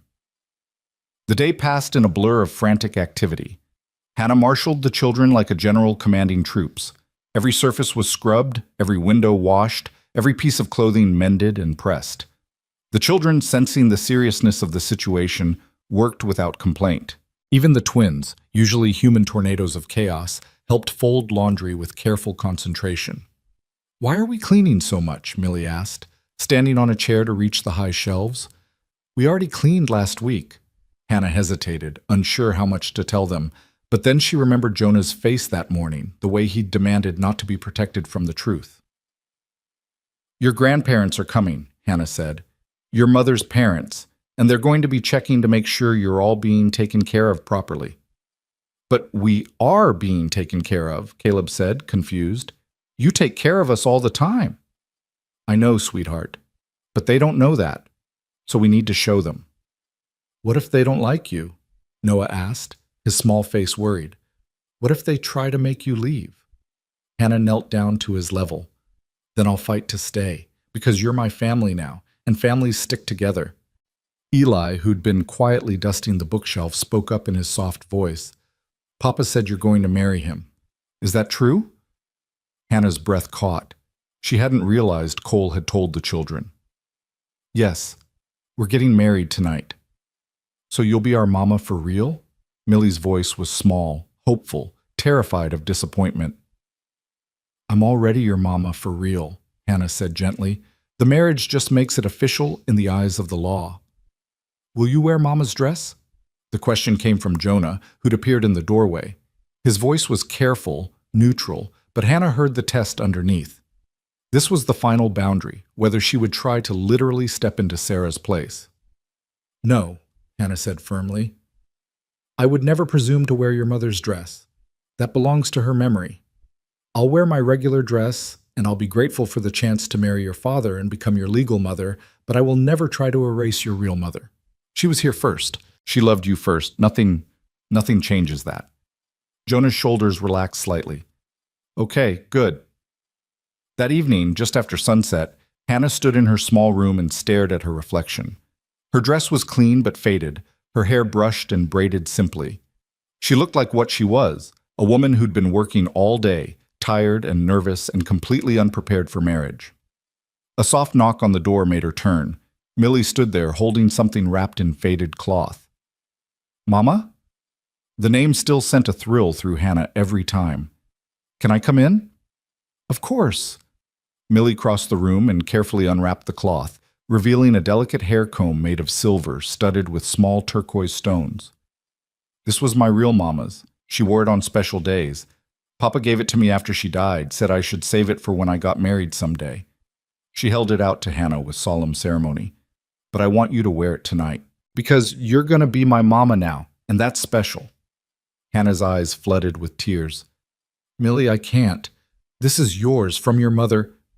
"My first mama would want you to have it," Millie said with the absolute certainty of a 5-year-old. "She would want me to have a mama to take care of me, and you do that, so she'd want you to wear her pretty comb." Hannah's hands shook as she accepted the comb. "Thank you, sweetheart. I'll treasure it always." Millie helped her pin it into her braid, and when Hannah looked in the mirror again, she didn't see a woman who was merely surviving. She saw someone who belonged, someone who mattered. The ceremony was brief and simple, conducted in the Mercer living room with Reverend Blackwood presiding. The children stood as witnesses, scrubbed clean and dressed in their Sunday clothes. Jonah held the family Bible. Caleb couldn't stop fidgeting. The twins clutched each other's hands. Eli stood silent and watchful. Cole wore his cleanest work shirt and had combed his hair back from his face. His hands were rough and calloused when they took Hannah's, but his grip was steady. "Dearly beloved," Reverend Blackwood began, his voice echoing in the quiet house, "we are gathered here in the sight of God, and these witnesses to join this man and this woman in holy matrimony." The words washed over Hannah like water. She heard herself respond at the right moments, heard Cole's deep voice saying his vows. She felt him slide a simple gold band onto her finger, not his wife's ring, but a new one he must have purchased in town that day. "By the power vested in me by the territory of New Mexico, I now pronounce you man and wife." Reverend Blackwood closed his Bible with a definitive thump. "You may kiss the bride." Cole's eyes met Hannah's, asking permission. She nodded slightly, and he leaned in to press a chaste kiss to her forehead. Nothing passionate or romantic, but gentle and full of promise. "We're married," Hannah whispered, the reality of it hitting her all at once. "We're married," Cole confirmed, "and now no court in the territory can claim you don't belong here." The children erupted into cheers. Even Jonah smiled, a real smile that reached his eyes. Millie hugged Hannah's legs, nearly knocking her over. Caleb announced he was starving. Could they eat cake now? Noah started galloping around the room, making wedding march sounds. Only Eli remained still, but when Hannah looked at him, he held something out to her. A small tin cup, dented and worn. "It was Mama's," Eli said quietly. "Her favorite cup. Papa gave it to Jonah after she died, and Jonah gave it to me last year, and now I want you to have it." His voice dropped to barely a whisper. "Because you're our mama now, too." Hannah accepted the cup with trembling hands, understanding the magnitude of the gift. This family was giving her pieces of Sarah's memory, welcoming her not as a replacement, but as a continuation, as someone worthy of carrying their mother's legacy forward. "I'll take good care of it," Hannah promised, "and of all of you." That night, after the children were in bed and Reverend Blackwood had left with the signed marriage certificate, Hannah sat on the porch with her husband. The word felt strange in her mind. Husband. 6 weeks ago she'd been sold at auction. Now she was married. "Thank you," Cole said into the darkness, "for doing this, for protecting them." "I'm protecting myself too," Hannah admitted. "Without this marriage, the Montgomerys could send me away. Now I'm legally their mother. I have rights." "You've earned those rights 10 times over." Cole was quiet for a moment. "Hannah, I want you to know, this marriage, it's real, legal, and binding. But I'm not going to force anything on you. Your room stays your room. I won't come to you unless you want me to. This is for the children and for the law, but it doesn't have to be more than that unless you want it to be." Hannah turned to look at him, this man who'd shown her nothing but respect since the moment he'd stepped forward at that auction. "What if someday I did want it to be more?" Cole's breath caught. "Then that would be a gift I don't deserve but would treasure." They sat in comfortable silence after that, two people bound by law and circumstance and a growing affection neither quite knew how to name. The Montgomerys arrived at noon the next day in a gleaming black carriage pulled by matching horses, looking like doom come to call. Edwin Montgomery was tall and severe, with a steel-gray beard and eyes like chips of ice. His wife, Patricia, wore a traveling dress that probably cost more than the entire contents of the Mercer house, and her expression suggested she smelled something rotten. Hannah met them at the door, Cole beside her, both dressed in their best clothes and wearing their new wedding rings prominently displayed. "Mr. and Mrs. Montgomery," Cole said, his voice carefully polite. "Thank you for making the journey. May I introduce my wife, Hannah Mercer." The word wife hit the Montgomerys like a physical blow. Patricia's eyes widened. Edwin's face flushed red. "Your wife." Edwin's voice was sharp. "The letter we received said you'd bought some barren woman at auction and were living in sin." "The letter you received was outdated," Hannah interrupted smoothly. "Cole and I were married 3 nights ago by Reverend Blackwood. The certificate is filed with the territorial court. I am the children's legal stepmother." Patricia's lips pressed into a thin line. "How convenient. A rushed marriage right before our arrival." "Not rushed," Cole said. "Necessary. For the children's sake and for Hannah's protection. Now, would you like to come in and see your grandchildren? They've been looking forward to meeting you." The lie hung in the air. The children had been dreading this meeting, but the Montgomerys couldn't refuse without seeming heartless. Inside, the house gleamed. Every surface shone. Fresh bread sat cooling on the kitchen counter, filling the air with its warm scent. The children stood in a neat line, scrubbed and dressed, looking like something out of a catalog. "Children," Cole said, "these are your grandparents, your mother's parents." An awkward silence fell. The children stared at these strangers who shared their blood, but nothing else. Finally, Jonah stepped forward and extended his hand with painful formality.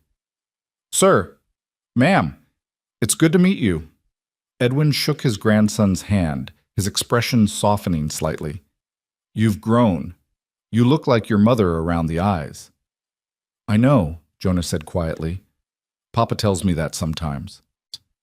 Patricia's gaze swept over the other children, cataloging them like livestock. "They seem healthy enough, though I expected them to be better dressed." "These are their good clothes," Hannah said evenly. "We live on a working ranch, Mrs. Montgomery. The children help with chores. Fancy clothes would be impractical." "I see." Patricia's tone suggested she saw quite a bit and disapproved of all of it. The inspection that followed was excruciating. The Montgomerys examined every room, opened every cupboard, ran their fingers along shelves checking for dust. They questioned the children about their schooling, their diet, their daily routines. They looked at Hannah like she was a curiosity at best, an interloper at worst. "Where do you sleep?" Edwin asked Hannah bluntly. "In Cole's room?" "Papa and Mama have their own rooms," Millie piped up before Hannah could answer.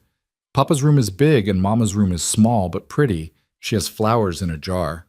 Edwin's eyebrows rose. "Separate rooms? What kind of marriage is that?" "The kind that's none of your business," Cole said, his voice hard. "But since you're so concerned about propriety, let me be clear. Hannah and I are legally married. She is these children's mother in the eyes of the law, and more importantly, in their hearts. If you have concerns about how we run our household, you can voice them, but you cannot come into my home and insult my wife." Patricia's fan snapped open. "We're not insulting anyone. We're simply trying to ascertain whether our daughter's children are being properly cared for." "They are," Hannah said firmly. "They're fed 3 meals a day. They're clean. They're learning their letters and numbers. They help with chores appropriate to their ages. They're loved and protected. What more could you want?" "We want them raised with advantages," Edwin said. "My daughter married beneath her station, moved to this God-forsaken territory, and worked herself to death trying to make do with inadequate resources. I won't see her children suffer the same fate."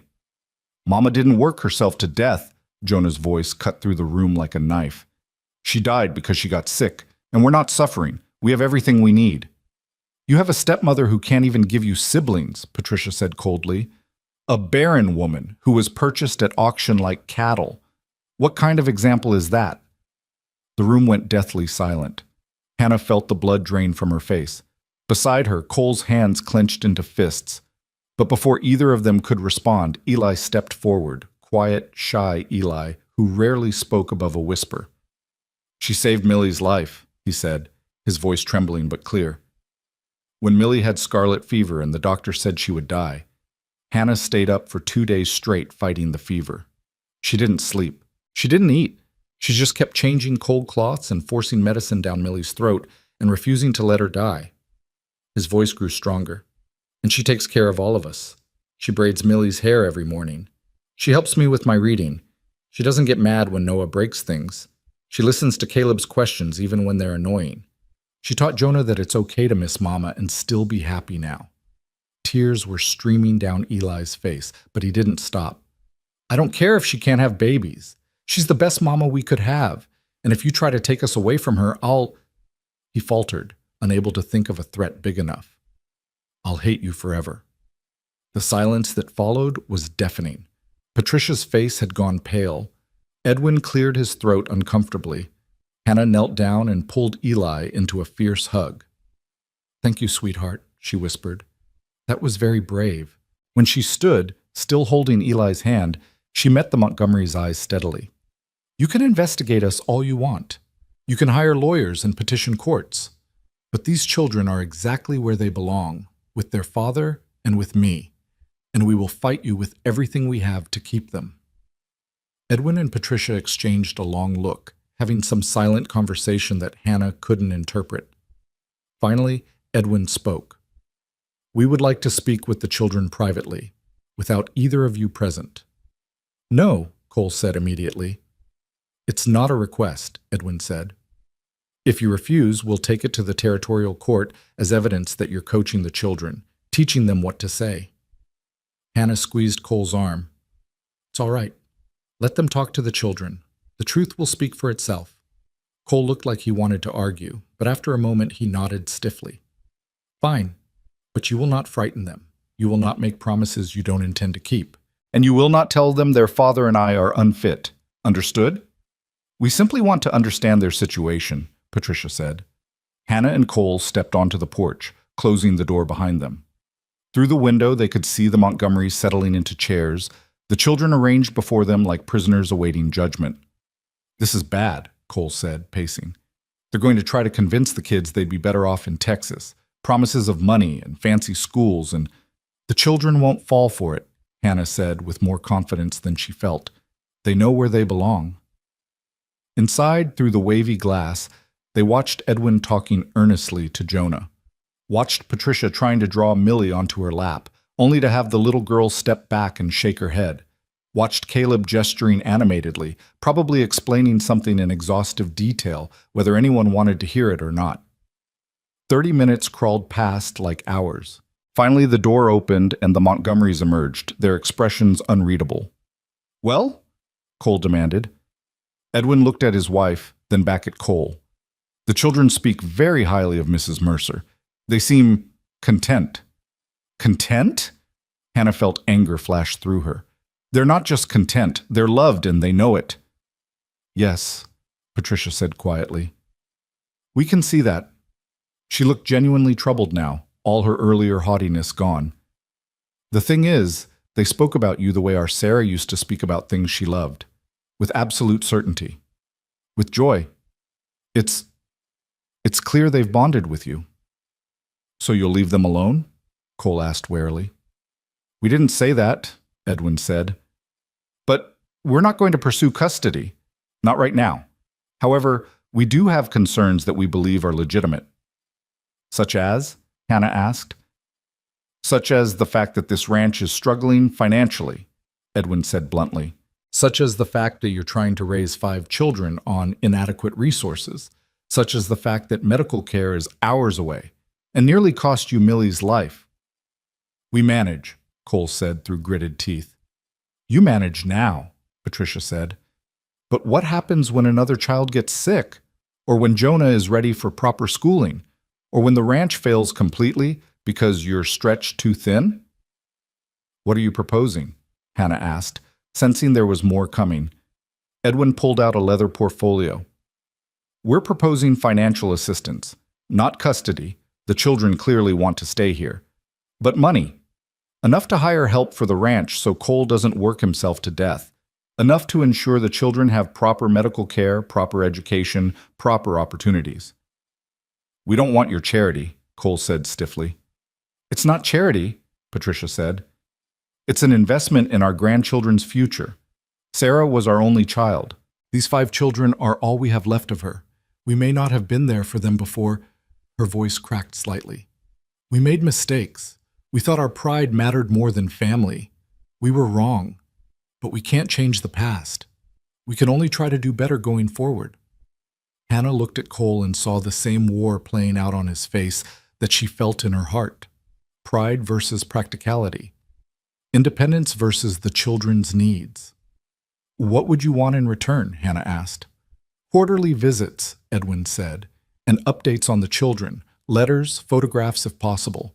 We want to be part of their lives, even from a distance, but we won't interfere in how you raise them. That's your domain." Cole was silent for a long moment.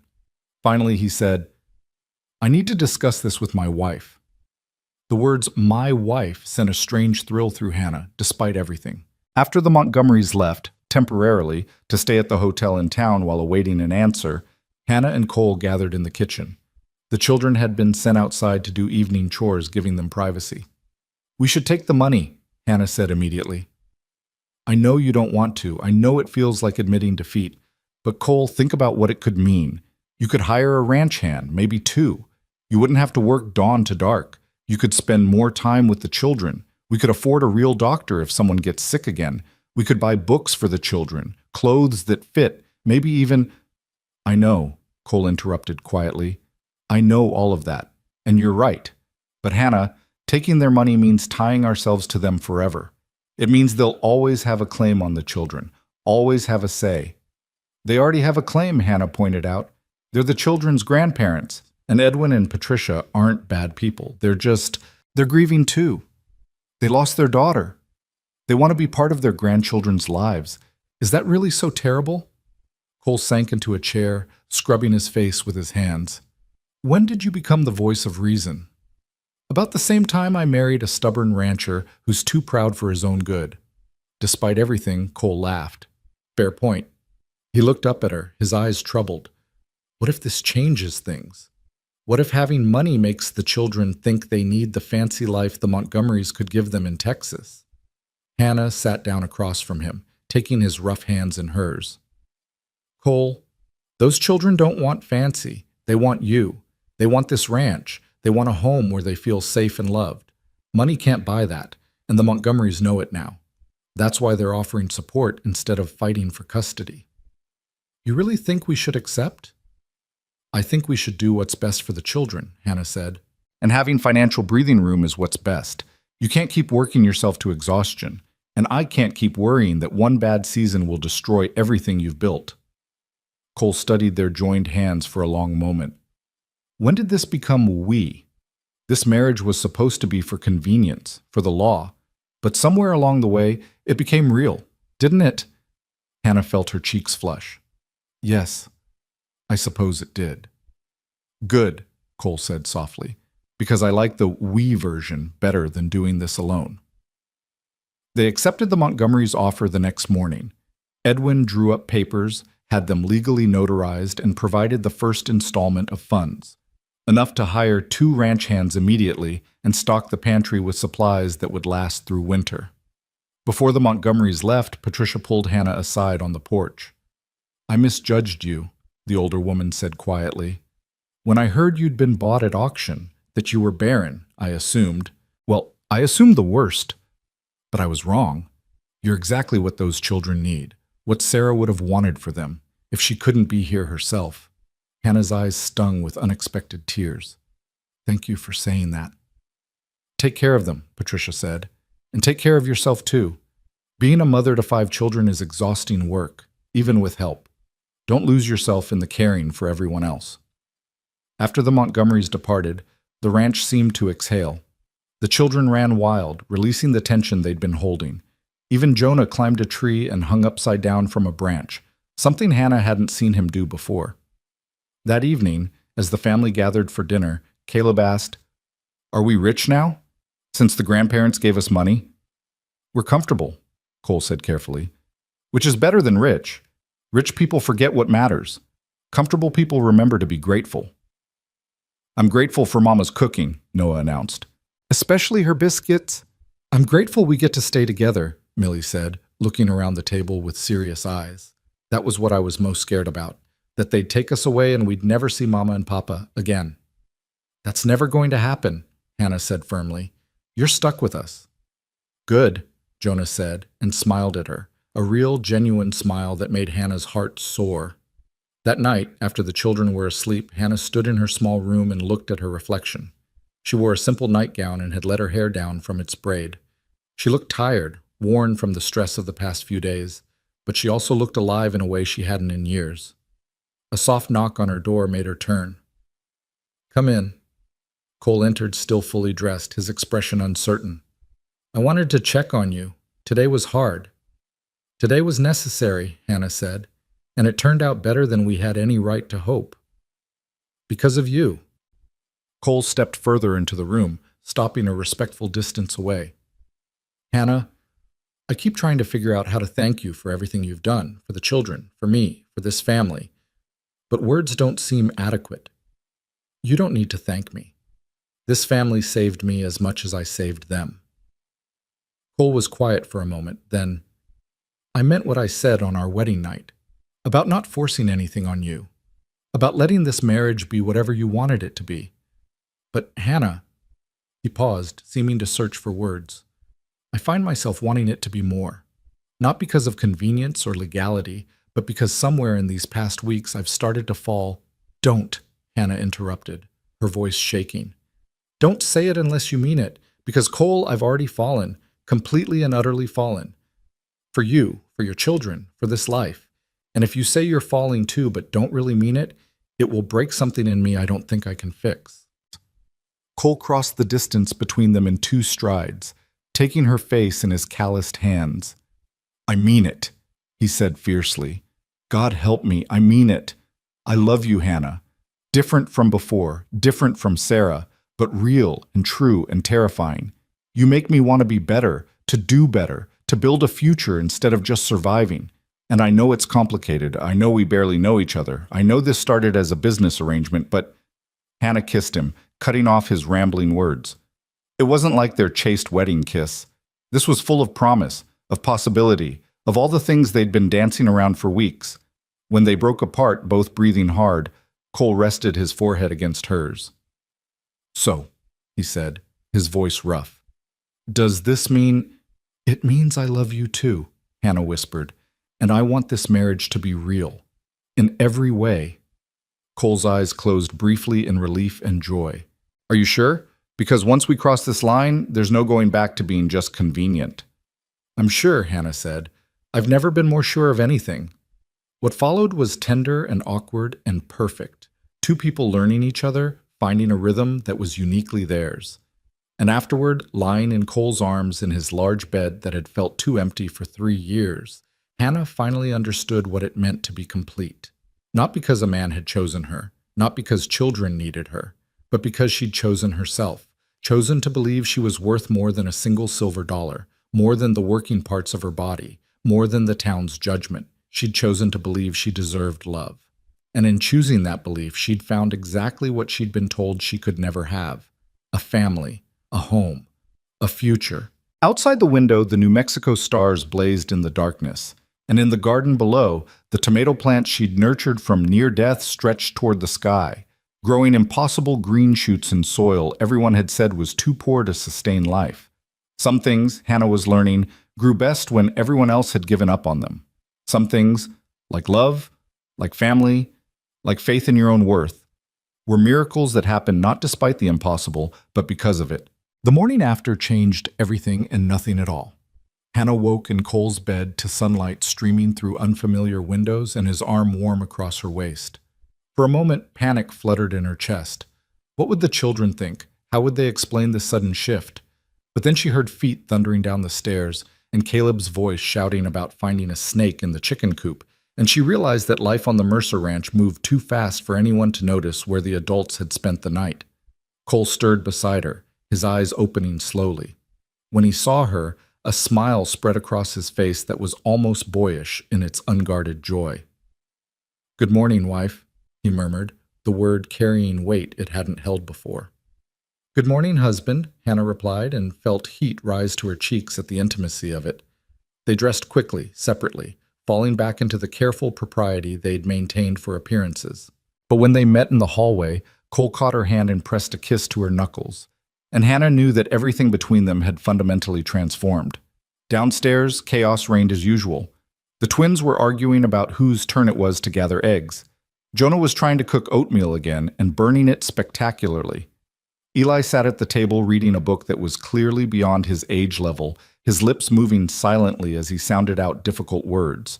And Caleb was standing on a chair gesturing wildly as he recounted his encounter with the snake. "It was at least 10 feet long," Caleb declared. "Maybe 20. And it had fangs like this." He made claws with his hands. "It was a garter snake," Jonah said dryly, scraping the burnt oatmeal into the slop bucket. "About a foot long, and completely harmless." "It could have been poisonous," Caleb insisted. "You don't know for sure." Hannah took over the breakfast preparations, gently moving Jonah aside. He didn't protest, just settled at the table with a grateful look. Cole poured coffee, and for a few minutes they moved around the kitchen in a comfortable dance, him reaching for cups at the same moment she reached for the sugar, their shoulders brushing, small touches that felt monumental. "Papa looks happy," Millie observed with a child's blunt honesty. "How come you look so happy today, Papa?" Cole's ears turned red. "I'm always happy, honey." "No, you're not," Millie said. "Usually you look tired happy, like you're happy but also like you want to sleep for a year. But today you look really happy. Did something good happen?" Hannah busied herself with the oatmeal to hide her smile. Cole cleared his throat awkwardly. "I'm just grateful," he said finally, "for all of you, for this family, for—" he glanced at Hannah, "for everything we have." Jonah, who'd been watching this exchange with the knowing eyes of a 12-year-old who wasn't quite as oblivious as adults hoped, said nothing. But Hannah caught the small smile tugging at the corner of his mouth as he bent over his breakfast. The weeks that followed settled into a new rhythm. With the Montgomery money, Cole hired 2 ranch hands, Jake and Pete, brothers from Texas who were hard workers and didn't ask questions about the family's unusual history. Their presence meant Cole could spend more time at the house, could actually eat lunch with the family instead of grabbing cold biscuits while checking fence lines. Hannah watched him transform. The lines around his eyes softened.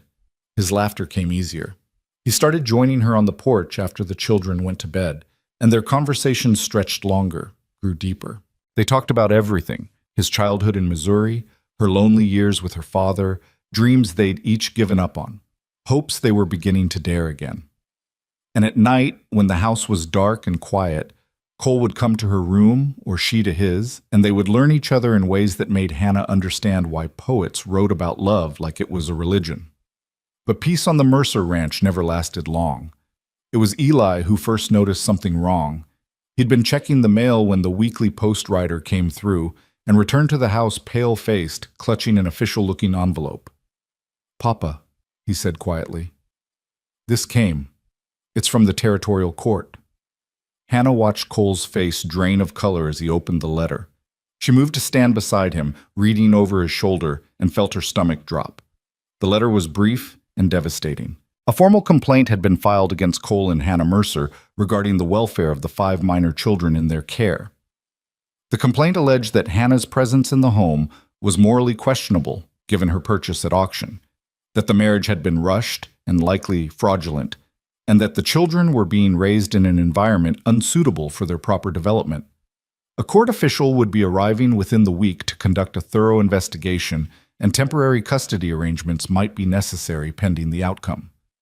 The complaint was signed by Martha Simmons, the woman from the quilting circle who tittered behind her hand the day Hannah was sold. "I don't understand," Hannah said, her voice shaking. "We're legally married. The Montgomerys visited and approved. What more do they want?" Cole's hands crumpled the letter. "They want to punish us. The town can't stand that we're happy, that we've built something good out of what they saw as shameful. They need us to fail so they can feel righteous about what they did to you that day. But the children, they can't actually take the children, can they? If they convince the court we're unfit?" Cole's voice was grim. "Yes, they can." Jonah had been standing in the doorway, listening. Now he stepped forward, his young face set in hard lines that made him look far older than 12. "I won't go," he said flatly. "I don't care what any court says. I won't leave here, and I won't let them take Millie or the others either." "Jonas," Cole started. "No, Papa. I'm not a little kid anymore. I can work. I can help. And I can testify in court if I need to. I can tell them that this is the best home we've ever had, that Mama makes us happier than we've been since our real Mama died, that you're a good father and she's a good mother, and anyone who says different is a liar." Hannah crossed to Jonah and pulled him into a fierce hug. "Thank you for that. But sweetheart, adults don't always listen to children, even when children are telling the truth." "Then we make them listen," Jonah said stubbornly. "We don't give up. That's what you taught me, isn't it? When Millie was sick and everyone said she'd die, you didn't give up. You fought. So we fight this too." Cole looked at his son with pride and heartbreak warring on his face. "We will fight. But Jonah, you need to prepare yourself for the possibility that fighting might not be enough. Sometimes the world is cruel, and no amount of fighting changes that." "I don't believe that," Jonah said. "Not anymore. I used to think the world was just cruel and that was that. But then Mama, Hannah, came here and showed me that people can choose to be good even when it's hard. So we choose to fight. We choose to keep our family together, and we don't give up. Over the next few days, Hannah threw herself into preparations with the same desperate energy she'd used to fight Millie's fever. The house was cleaned until it sparkled. The children's clothes were mended and pressed.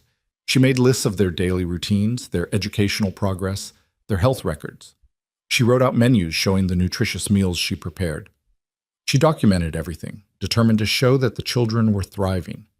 But at night, lying in Cole's arms, she couldn't stop the fear from creeping in. "What if they decide our marriage is a sham?" she whispered. "What if they say it was just for show, to avoid losing the children?" "Then we tell them the truth," Cole said, his fingers tracing patterns on her shoulder. "That yes, we married for the children's sake, but that it became real.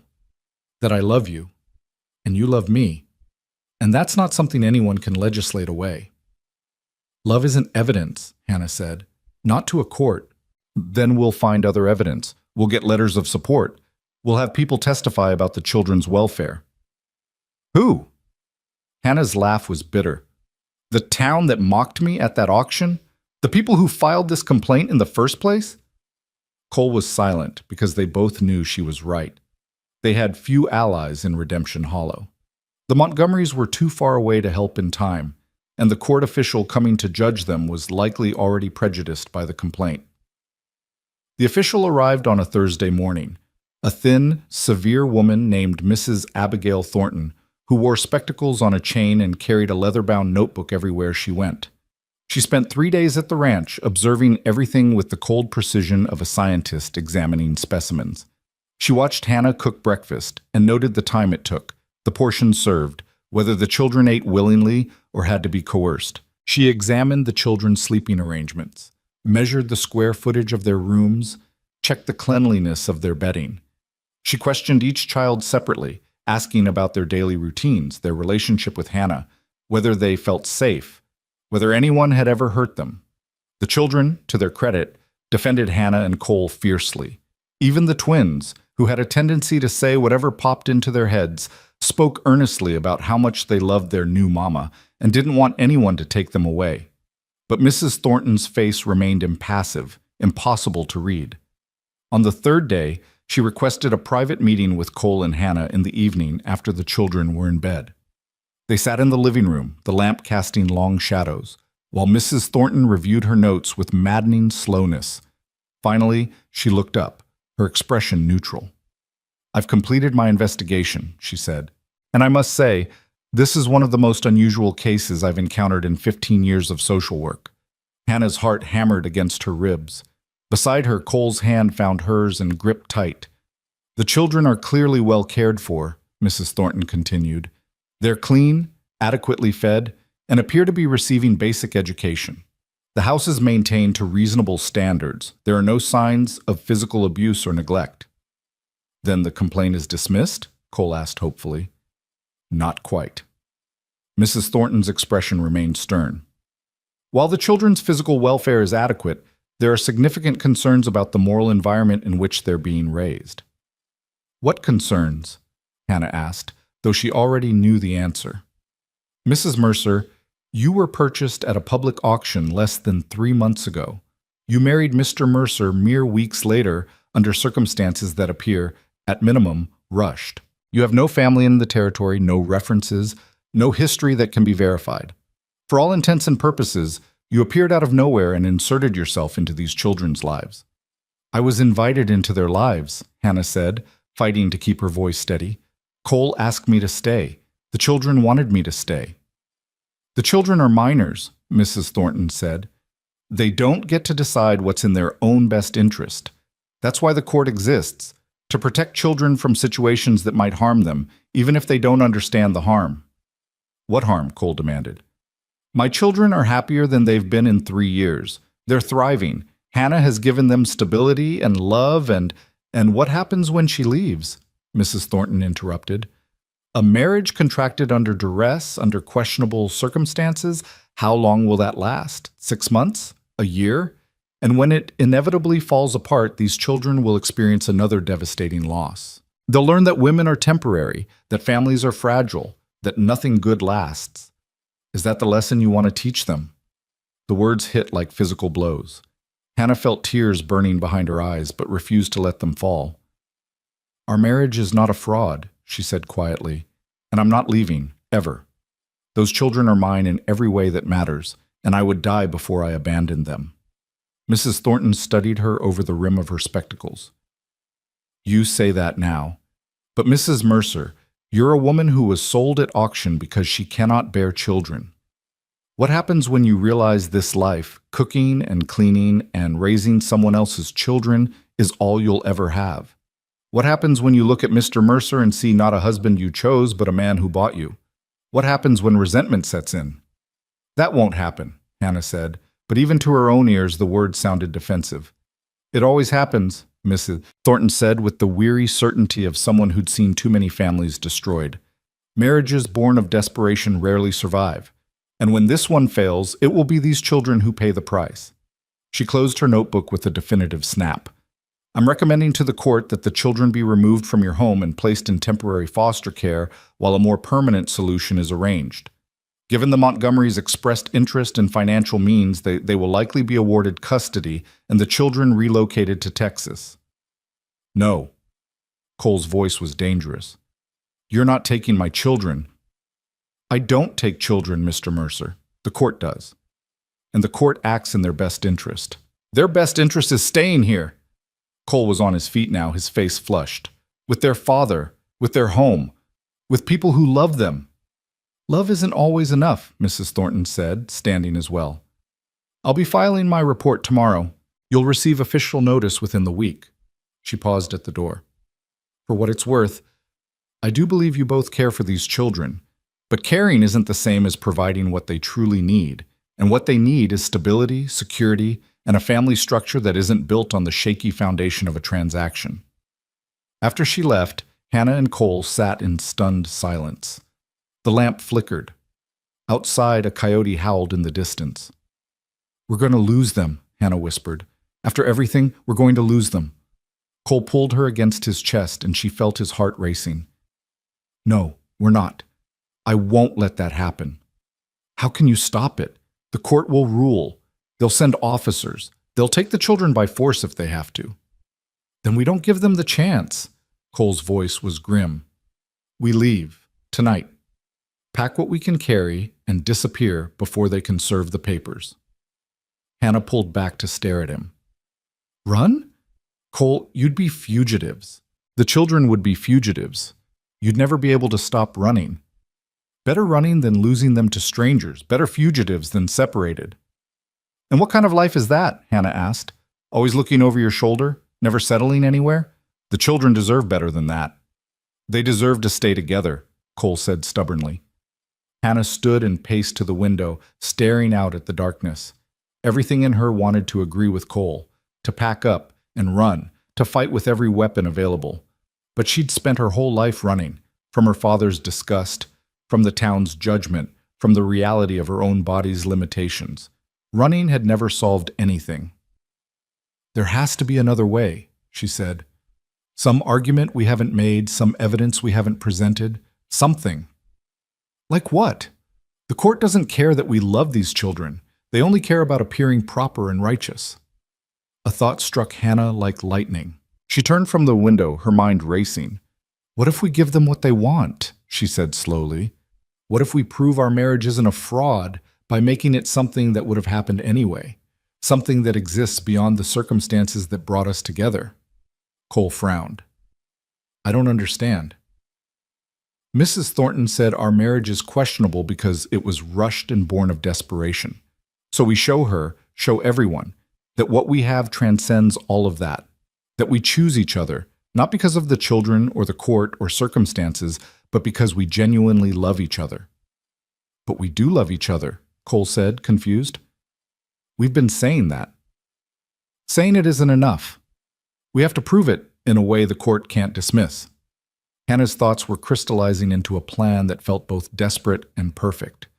We renew our vows, publicly, with the whole town as witness. We invite Mrs. Thornton, the Montgomerys, everyone who's questioned us. And we don't do it as a legal formality, but as a genuine celebration of choosing each other. We show them that this marriage would exist even if the children didn't. Cole stared at her. Hannah, the town will mock us. They'll say we're putting on a show. Let them. The only people who matter are the ones deciding our children's fate. And if we can show the court that our marriage is built on genuine love, that it's stable and real and not going anywhere, then maybe, just maybe, they'll see that the children are exactly where they belong. It's a long shot, Cole said quietly. It's the only shot we have, Hannah replied. Unless you want to run. Cole was silent for a long moment. Then he crossed to her, taking her face in his hands. You would really do this? Stand in front of the whole town and declare your love for me, knowing they'll judge you, mock you, whisper about you. I'd stand in front of God himself and declare my love for you, Hannah said fiercely, and for our children. Because Cole, this family is everything to me. It's the first real thing I've ever had, and I'm not giving it up without a fight. Cole kissed her then, deep and desperate, and when they broke apart, his eyes were bright with unshed tears. All right, he said, we'll do it your way. We'll throw ourselves a wedding, and we'll invite every judgmental busybody in 3 territories, and we'll show them that what we have is real. Planning a wedding in 4 days while under threat of losing one's children was, Hannah discovered, a special kind of insanity. But she threw herself into it with the same ferocious determination she'd brought to every other battle she'd fought since arriving at the Mercer Ranch. The children, once they understood what was happening, became her eager accomplices. Millie insisted on picking wildflowers for decorations. Caleb appointed himself in charge of invitations, riding into town with handwritten cards and delivering them with solemn importance. Eli, quiet Eli, revealed an unexpected talent for drawing and created a beautiful sign announcing the renewal ceremony. Even the twins helped, though their help mostly consisted of getting underfoot while attempting to tie ribbons on everything that stood still long enough. Jonah, predictably, had questions. But you're already married, he said, watching Hannah iron her best dress, still the faded blue one from the auction, but cleaned and mended until it looked almost respectable. Why do it again? Hannah chose her words carefully, because sometimes people need to see something to believe it. The court thinks we got married for the wrong reasons, so we're showing them we'd marry for the right reasons too. But you did marry for the right reasons, Jonah said, to keep us together. What's more right than that? Hannah's heart squeezed. You're absolutely correct, but sometimes adults are foolish and need things spelled out for them. Adults are stupid, Jonah said with feeling, and stalked off to help Cole set up chairs in the yard. The day of the ceremony dawned bright and clear, the sky that particular shade of blue that only existed in New Mexico. Hannah woke early, her stomach churning with nerves. Today they would stand before everyone who'd ever judged them and declare their love. Today they would gamble everything on the hope that honesty and vulnerability could overcome prejudice. Mrs. Thornton arrived first, her expression skeptical. The Montgomerys came next, having made the journey from Texas when they'd received the invitation, Edwin looking stern, Patricia's eyes suspiciously red like she'd been crying. Then the townsfolk began trickling in, drawn by curiosity, if nothing else. Martha Simmons came with her sister, both wearing expressions of smug anticipation, clearly expecting a spectacle. They were going to get one, Hannah thought grimly, just not the kind they expected. By early afternoon, nearly 50 people had gathered in the Mercer yard. Someone had brought a fiddle. The Montgomerys had contributed food, more food than Hannah had ever seen in one place, laid out on tables beneath the cottonwood trees. The children ran between guests, wild and happy, oblivious to the weight of what was happening. Reverend Blackwood stood beneath an arch that Jonah and Eli had built from willow branches and wild roses. Cole waited there in his Sunday suit, his hands clasped in front of him, his face showing every one of his 30-odd years and every ounce of fear he was feeling. Hannah walked toward him across the grass, wearing her faded blue dress, but with Millie's gift, Sarah's silver hair comb, tucked into her braid. She carried wildflowers the children had picked. Her hands shook, but she kept her chin high. The whispers started immediately. Can't even afford a new dress. Oh, shameful, really. Making a spectacle like this? Mark my words, this won't last 6 months. Hannah heard every word. Let each one strike and bounce off. She kept her eyes on Cole, on the man who'd stepped forward when no one else would, who'd given her back her dignity along with his name. When she reached him, he took her shaking hands in his steady ones. "You look beautiful," he whispered. "I look terrified," Hannah whispered back. "That too, but mostly beautiful." Reverend Blackwood cleared his throat. "We are gathered here today to witness the renewal of vows between Cole Mercer and Hannah Mercer. This couple, married just 3 months ago under circumstances that some might question, have chosen to stand before you all and recommit themselves to each other and to the family they've built together." More whispers. Hannah saw Martha Simmons lean over to say something to her sister, saw several people exchange knowing looks, even Mrs. Thornton's expression remained coldly skeptical. "Cole," Reverend Blackwood said, "would you like to speak first?" Cole cleared his throat, looking out at the gathered crowd.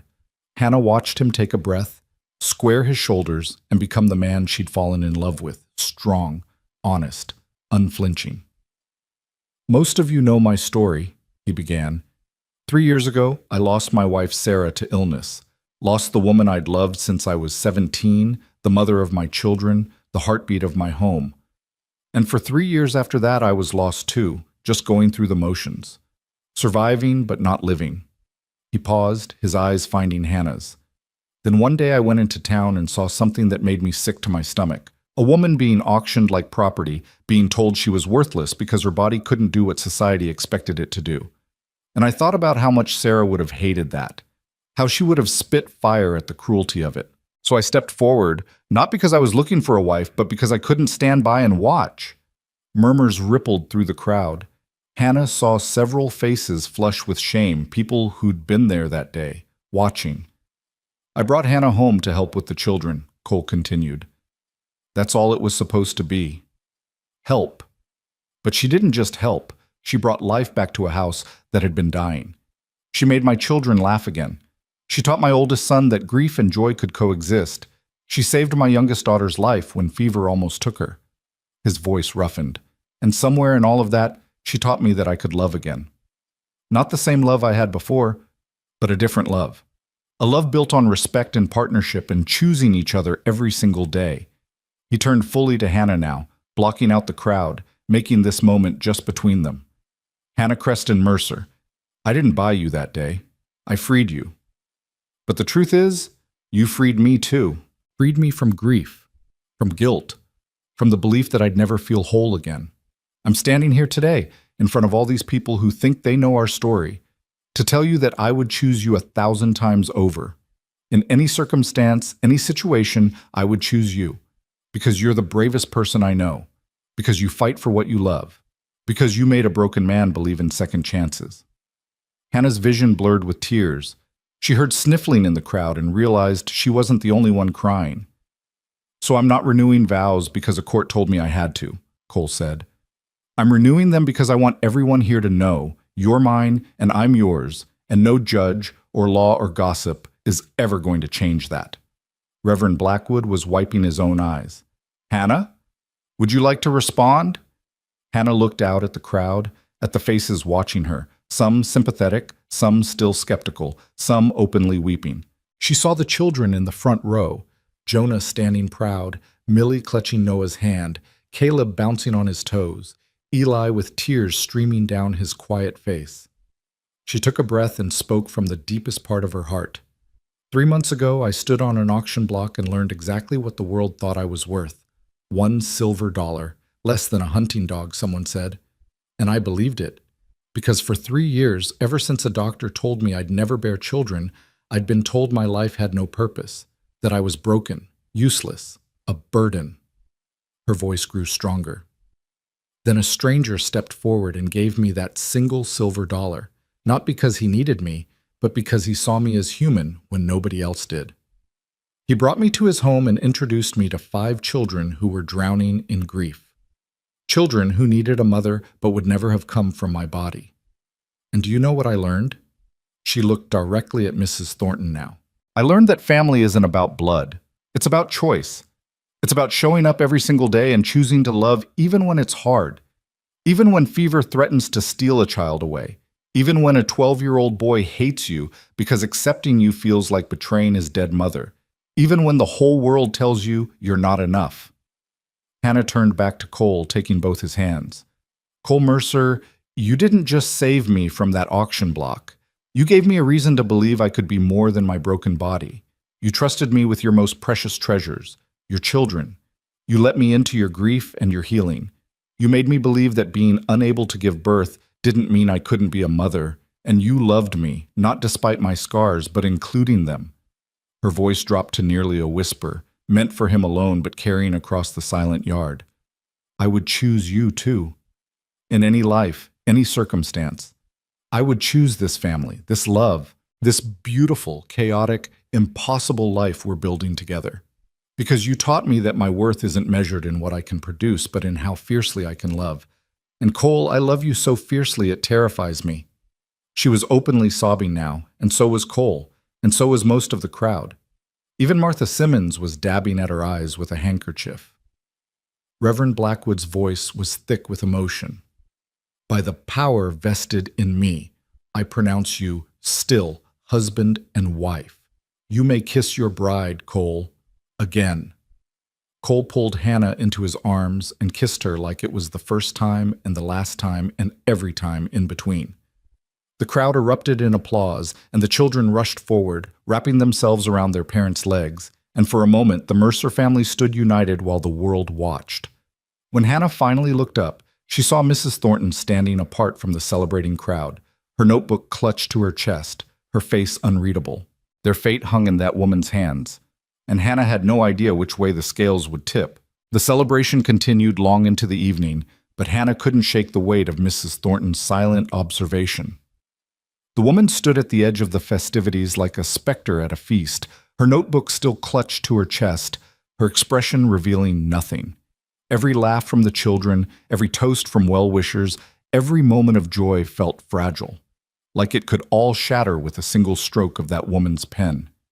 As twilight painted the sky purple and gold, Mrs. Thornton finally approached Cole and Hannah where they stood greeting guests. The noise around them seemed to dim, as if the whole world was holding its breath. Mr. and Mrs. Mercer, Mrs. Thornton said, her voice giving nothing away. Might I have a word? In private. Hannah's stomach dropped. Cole's hand found hers squeezing tight enough to hurt. They followed her away from the crowd, to the far side of the house where the garden Hannah had resurrected stretched toward the horizon.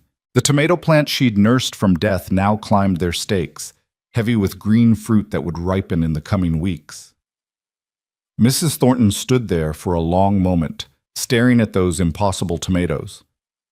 I've been doing this work for 15 years, she finally said, investigating families, determining whether children are safe, whether homes are suitable. And in all that time, I've developed instincts about people, about which marriages will last and which will crumble, about which parents genuinely care and which are merely going through the motions. She turned to face them, and Hannah was startled to see tears in the stern woman's eyes. When I arrived here 3 days ago, I was certain I knew your story. A desperate man buying a desperate woman, a marriage of convenience that would inevitably fail, leaving 5 children traumatized and broken. I've seen it before, too many times, and I was prepared to recommend removal to prevent that inevitable harm. But, Cole's voice was barely a whisper. But then I watched you, Mrs. Thornton said. I watched Mrs. Mercer braid Millie's hair with the patience of someone who genuinely enjoys the task, not someone performing duty. I watched Mr. Mercer look at his wife like she hung the moon every time she entered a room. I watched Jonah, a boy so guarded he barely spoke during my interview, defend his stepmother with the ferocity of someone protecting his own heart. I watched Eli, who according to your records barely spoke for 2 years, read aloud at dinner with confidence because Mrs. Mercer had been practicing with him every single night. She paused, seeming to struggle with her words. And then today, I watched you both stand in front of a hostile crowd and lay your hearts bare. No pretense, no performance, just 2 people who found something rare and precious and are willing to fight for it. Hannah couldn't breathe, couldn't hope. I'm withdrawing my recommendation for removal, Mrs. Thornton said quietly. And I'm filing a report with the court stating that these children are in a safe, loving home with parents who are more than adequately meeting their needs. Furthermore, I'm recommending that any future complaints about this family be investigated by an outside party, as it's clear to me that the original complaint was filed out of malice rather than genuine concern. The words took a moment to penetrate. Then Cole let out a sound that was half laugh, half sob, and pulled Hannah against him so hard her feet left the ground. "Thank you," he choked out. "God, thank you." Mrs. Thornton allowed herself a small smile. "Don't thank me. Thank your wife. That stunt you pulled today, inviting the whole town to witness your love, was either brilliantly calculated or beautifully reckless. Either way, it worked, because I've never seen a community so thoroughly convinced of something in all my years." She shook her head wonderingly. Even Martha Simmons, who filed the original complaint, came up to me during the reception and admitted she'd been wrong, said she'd been jealous of what you'd built here and wanted to see it fail. She's withdrawing her complaint entirely. Hannah's legs went weak with relief. Cole held her up, his face buried in her hair. "There's one more thing," Mrs. Thornton said, her voice gentling. "Mrs. Mercer, I know what it's like to be told you're worthless because your body doesn't work the way society expects. I was married once, years ago. I couldn't give my husband children, and eventually he left me for a woman who could. I threw myself into this work because if I couldn't be a mother myself, at least I could protect other people's children." She stepped closer, and Hannah saw the raw vulnerability in her face. "But watching you with those 5 children, seeing how they've bloomed under your care, has made me realize something. You are a mother, not in spite of your inability to give birth, but completely separate from it. Those children in there? They're yours in every way that truly matters, and anyone who says different is a fool." Hannah couldn't hold back her tears any longer. "Thank you," she whispered. "You'll never know what that means to me." Mrs. Thornton nodded briskly, her professional demeanor sliding back into place. "I'll be filing my report tomorrow and leaving on the evening stage. You should receive official notification of the case closure within 2 weeks." She paused at the corner of the house. "For what it's worth, I believe you two are going to make it. Against all odds, you've built something real. Don't let anyone convince you otherwise." After she left, Cole and Hannah stood in the garden, holding each other as the stars began to emerge overhead. From the front yard came the sounds of celebration, the fiddle playing, children laughing, voices raised in song. "We won," Hannah whispered. "Hannah, we actually won." "You won," Cole corrected. "This was all you, your idea, your courage." "No," Hannah said firmly. "We won. Together. That's what family does." They returned to the party to find the Montgomerys waiting with their own news. Edwin pulled Cole aside while Patricia took Hannah's hands in hers. "We've been talking," Patricia said, "and we want you to know we're not going to be difficult grandparents. We're not going to interfere or make demands. We just want to be part of the children's lives, if you'll allow it. Letters, visits when we can manage them, but always on your terms." "We'd like that," Hannah said honestly. "The children should know their grandparents. They should know their mother's family." Edwin had finished his conversation with Cole and now joined them. "We're also setting up a trust fund for each child, for education, for their futures. It's what Sarah would have wanted, for her children to have opportunities." "You've already been so generous," Cole protested. "It's not generosity," Edwin said gruffly. "It's family, and whether we like it or not, we're all family now, even you," he added to Hannah, and there was acceptance in his voice, if not quite warmth yet. As the evening wore on and guests began to depart, each stopping to offer congratulations or apologies, Hannah felt something shift in her chest. The weight she'd been carrying since that day on the auction block, the shame, the sense of worthlessness, the fear that she'd never truly belong anywhere, began to lift. Martha Simmons was one of the last to leave. She approached Hannah hesitantly, her earlier smugness replaced by genuine remorse. "Mrs. Mercer, I owe you an apology. What I did, filing that complaint, it was cruel and petty and born out of my own unhappiness. Watching you and Mr. Mercer today, seeing the kind of love and commitment you share, I realized how wrong I was about you, about everything." She twisted her handkerchief in her hands. For what it's worth? I'm sorry. Truly sorry. Hannah could have been cold, could have sent the woman away with the contempt she deserved, but she'd learned something in her months at the Mercer Ranch. Holding on to bitterness only poisoned the person carrying it. Thank you for apologizing, Hannah said quietly. I accept it, and I hope you find whatever it is you're looking for, whatever will make you happy. After Martha left, looking both relieved and chastened, Caleb appeared at Hannah's elbow. Mama, now that all the boring adult stuff is over, can we have cake? Please? I've been waiting forever and I'm starving and I might die if I don't get cake soon. Hannah laughed, the sound bright and free. Yes, sweetheart, let's cut the cake. The children descended on the dessert table like locusts, and for a while chaos reigned in the best possible way. Frosting ended up on faces, in hair, somehow on the dog that had wandered over from a neighboring ranch. The twins got into a cake fight that was quickly shut down by Jonah's stern intervention. Eli ate his slice methodically, savoring every bite, while Caleb inhaled 3 pieces and then complained of a stomachache. As the last guest departed and the children were herded inside for baths and bed, all protesting loudly that they weren't even tired, Cole and Hannah found themselves alone in the yard, surrounded by the debris of celebration. Leave it for tomorrow, Cole said, catching Hannah's hand as she bent to pick up fallen napkins. Tonight, just be with me. They walked out past the garden, past the barn where the horses nickered softly, to the rise where the land fell away and the valley spread out below them like a promise. The ranch building sat in a pool of lamplight, warm and inviting. Smoke curled from the chimney. Through the windows, they could see the children's silhouettes as they prepared for bed. Do you remember what you told me that first night? Cole asked. When I brought you home from the auction. I said a lot of things. I was terrified. You asked me their names, the children's names, not tell me about the job, or what do you expect from me, just their names. Like they were already the most important thing.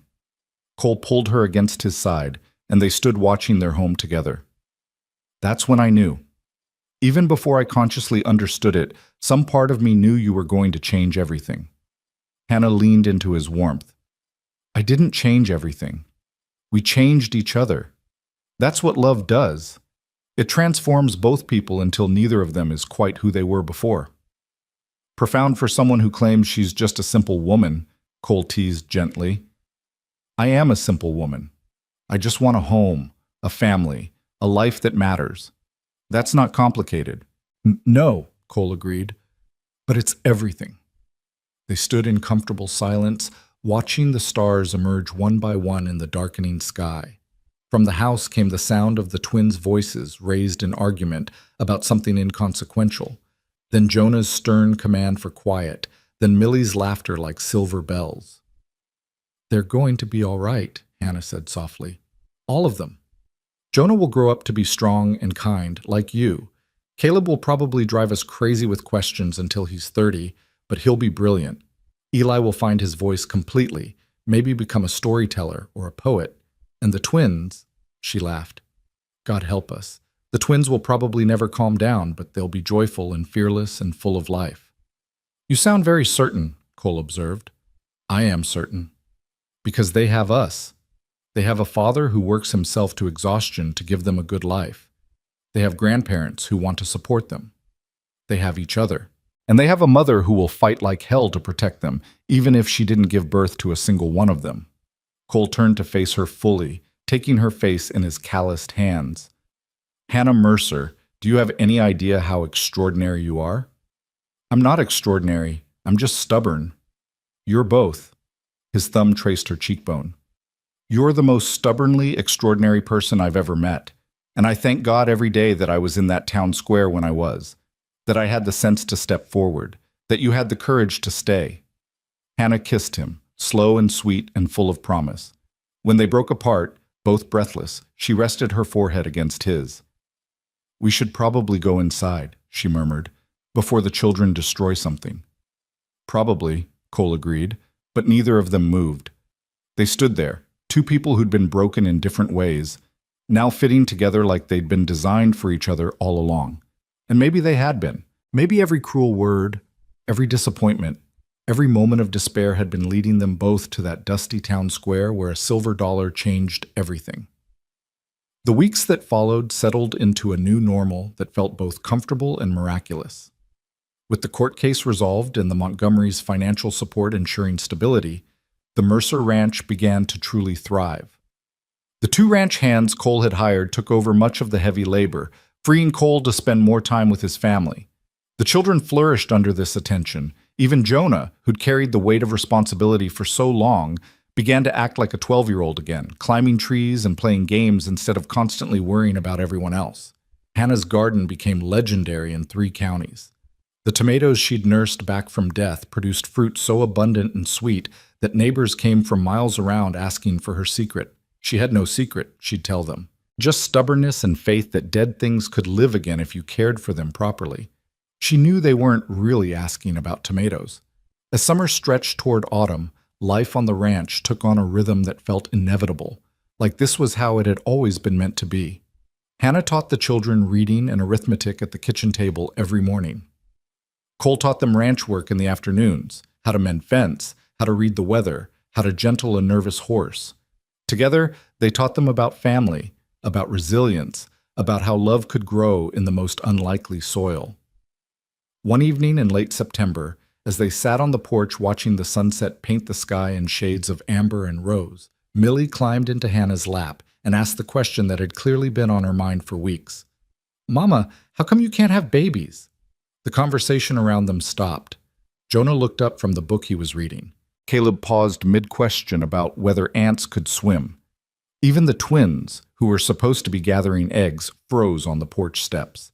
Hannah felt Cole's hand find hers, offering support, but she knew this was her answer to give. "Well," she said carefully, smoothing Millie's wild curls, "a few years ago, I had an accident with a horse. I got hurt inside, in the place where babies grow, and the doctor said that because of that hurt, I wouldn't be able to have babies of my own." "That's sad," Millie said solemnly. "Were you very sad?" "I was," Hannah admitted. "For a long time I was very sad, because I'd always wanted to be a mother, and I thought that meant I had to give birth. But then I met all of you and I learned something important." "What?" This came from Eli, who drifted closer to listen. "I learned that being a mother isn't about where babies come from. It's about who loves them and takes care of them and wants them to grow up happy and strong. You didn't grow in my body," Hannah said, looking at each child in turn, "but you grew in my heart, and that makes you just as much mine as if you had." "So you're our real mama?" Noah asked, his small face serious. "Even though you didn't birth us?" "I'm your real mama," Hannah confirmed, "just like your first mama was your real mama. You're lucky. You get to have 2 real mamas who love you, one in heaven and one right here." "That is lucky," Millie agreed. Then, with the pragmatism of a 5-year-old, she hopped off Hannah's lap and announced she was going to finish gathering eggs before it got too dark. But Jonah remained, his book closed on his lap. "My first mama would have liked you," he said quietly. "I think she would have been happy that you're the one taking care of us." Hannah's eyes filled with tears.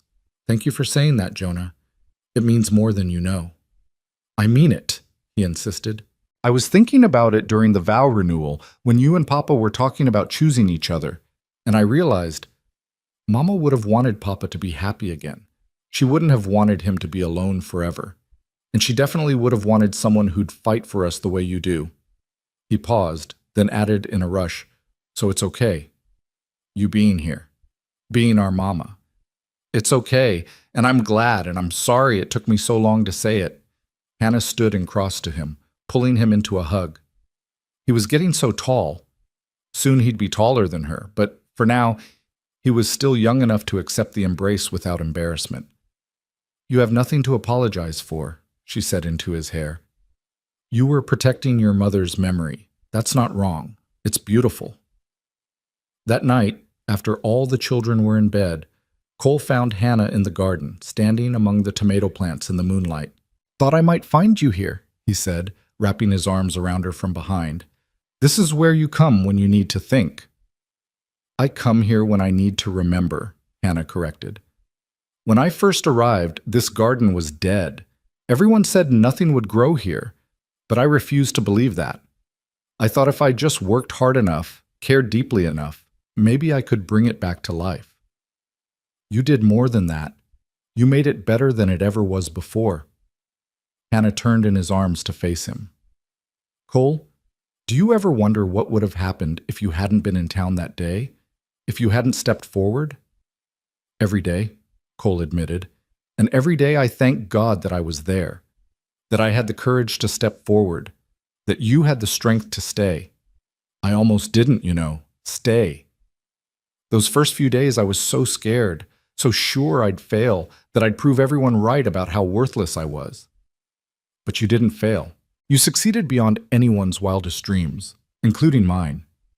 Hannah rested her head against his chest, listening to the steady beat of his heart.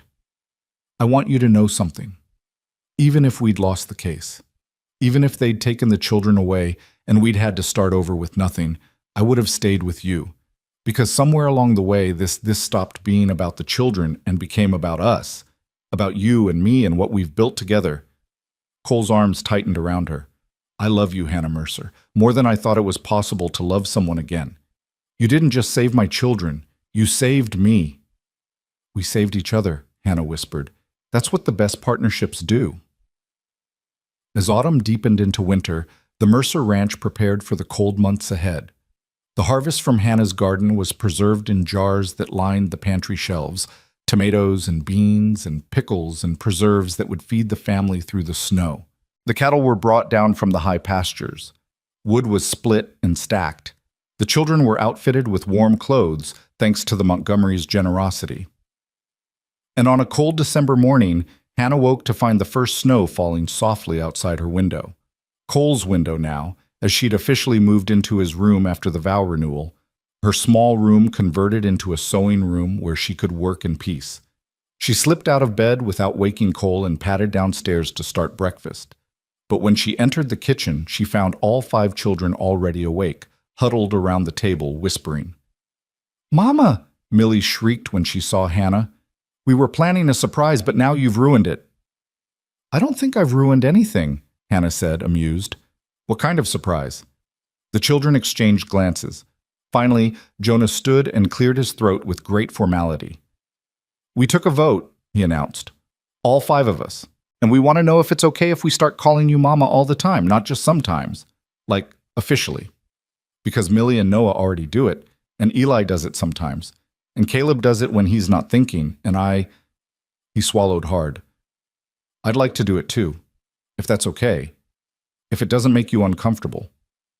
Hannah's throat closed up completely. She couldn't speak, could only nod as tears streamed down her face. "Is that a yes?" Caleb asked anxiously.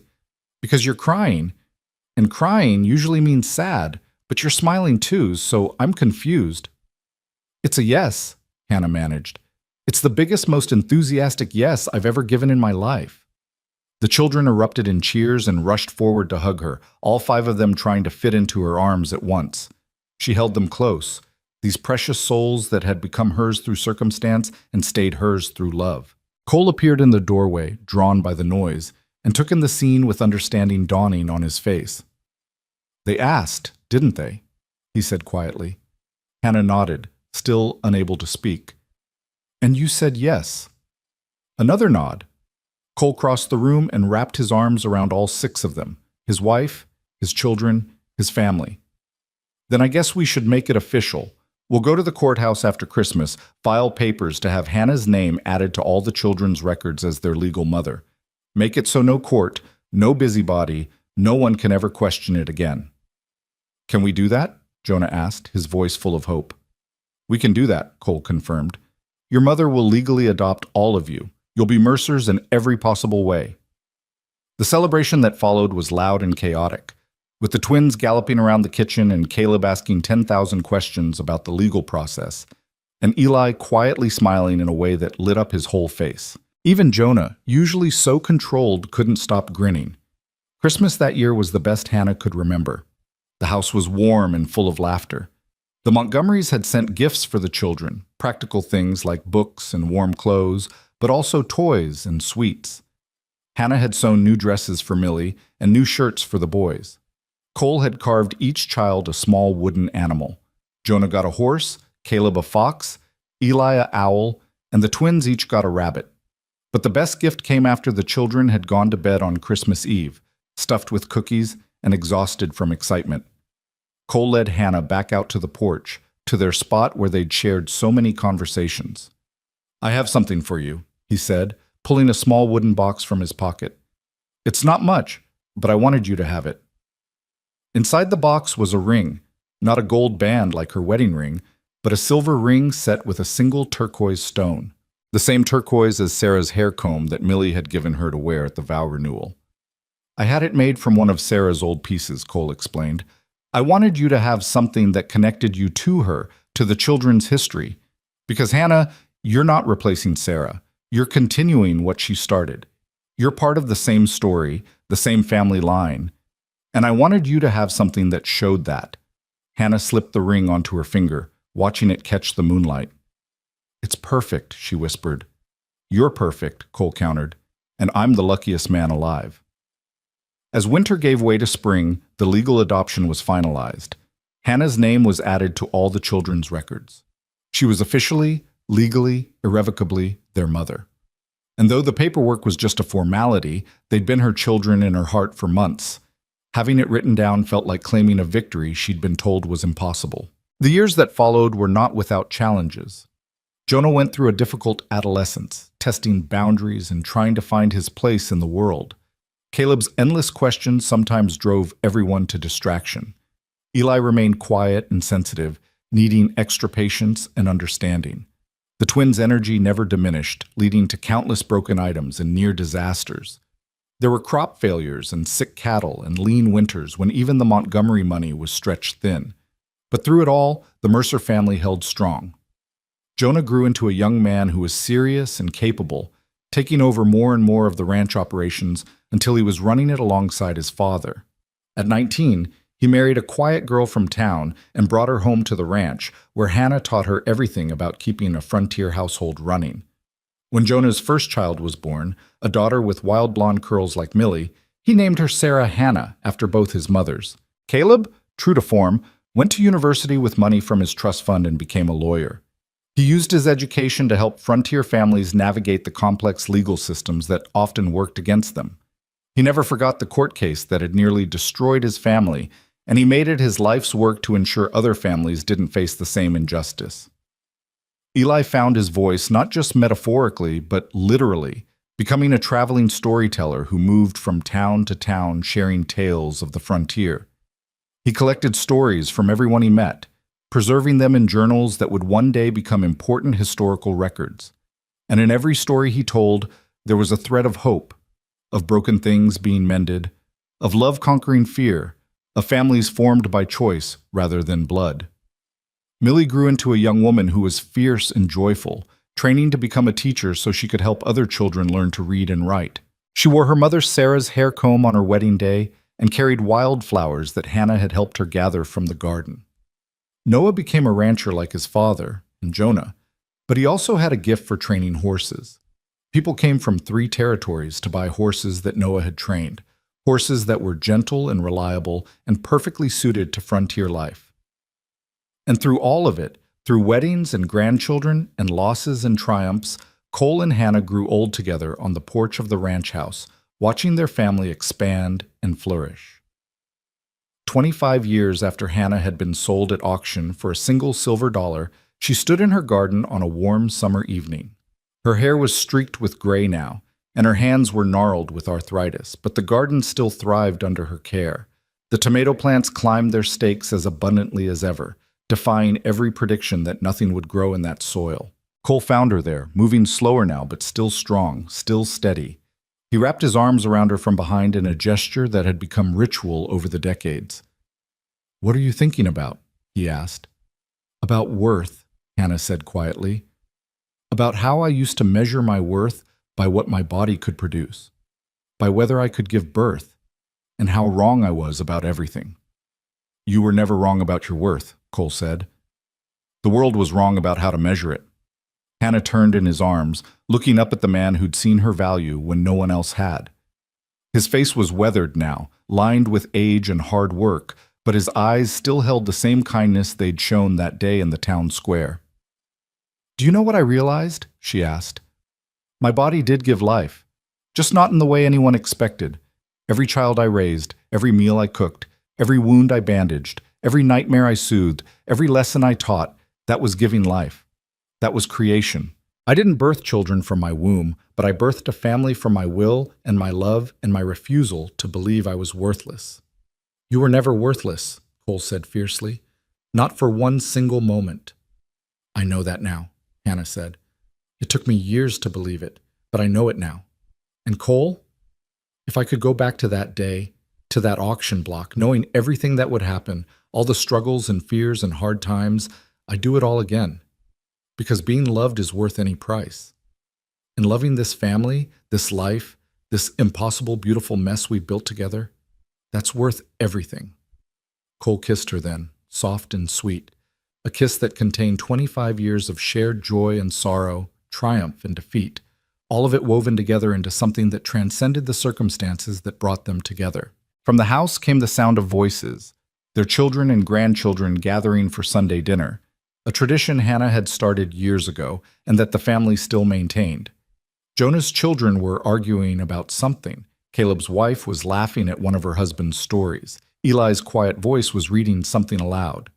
The twins' families had arrived with their usual chaos. "We should go in," Hannah said, "before they eat all the food without us." "In a minute," Cole said, holding her close. "I want to stay here just a little longer, in this spot where miracles grow." They stood together in the garden as the sun set, two people who'd been broken and then made whole, watching the impossible tomatoes climb toward the sky. And on the fence post beside the garden gate, weathered but still legible, hung a wooden sign Cole had carved decades ago, "Not for sale." Strangers passing by assumed it referred to the land. The Mercer family knew better. It meant Hannah. It meant love. It meant a woman once sold for a single silver dollar who became priceless because someone finally saw her true value. It meant that some things, like tomatoes in poor soil, like love in unlikely places, like families formed from fragments, grow best when everyone else says they can't. It meant that worth isn't measured by what you can produce, but by how fiercely you can love. It meant that second chances are real, that redemption is possible, that broken things can be mended into something even stronger than they were before. And most of all, it meant home. The kind of home that exists not in buildings or land or blood ties, but in the choice to show up every single day and love with everything you have, even when, especially when, the world says you have nothing to give. Hannah Creston had been told she couldn't give children, but she'd given everything that mattered: love, hope, stability, faith. She'd given 5 broken children a reason to believe in family again. She'd given a grieving widower a reason to believe in love again. She'd given herself permission to believe she was worth more than the world's judgment. And in return, she'd received everything she'd ever wanted: a family who chose her as much as she chose them, a love that grew deeper with every passing year, and the quiet certainty that her life mattered, not because of what her body could do, but because of what her heart had dared to claim as her own. As the stars emerged one by one in the darkening sky, Hannah and Cole finally returned to the house, to the noise and warmth and beautiful chaos of their family. And in the garden behind them, the tomato plants reached toward the heavens, green and abundant and thriving against all odds, growing miracles in impossible soil, just like love, just like family, just like a woman worth far more than a single silver dollar, priceless, precious, and finally home.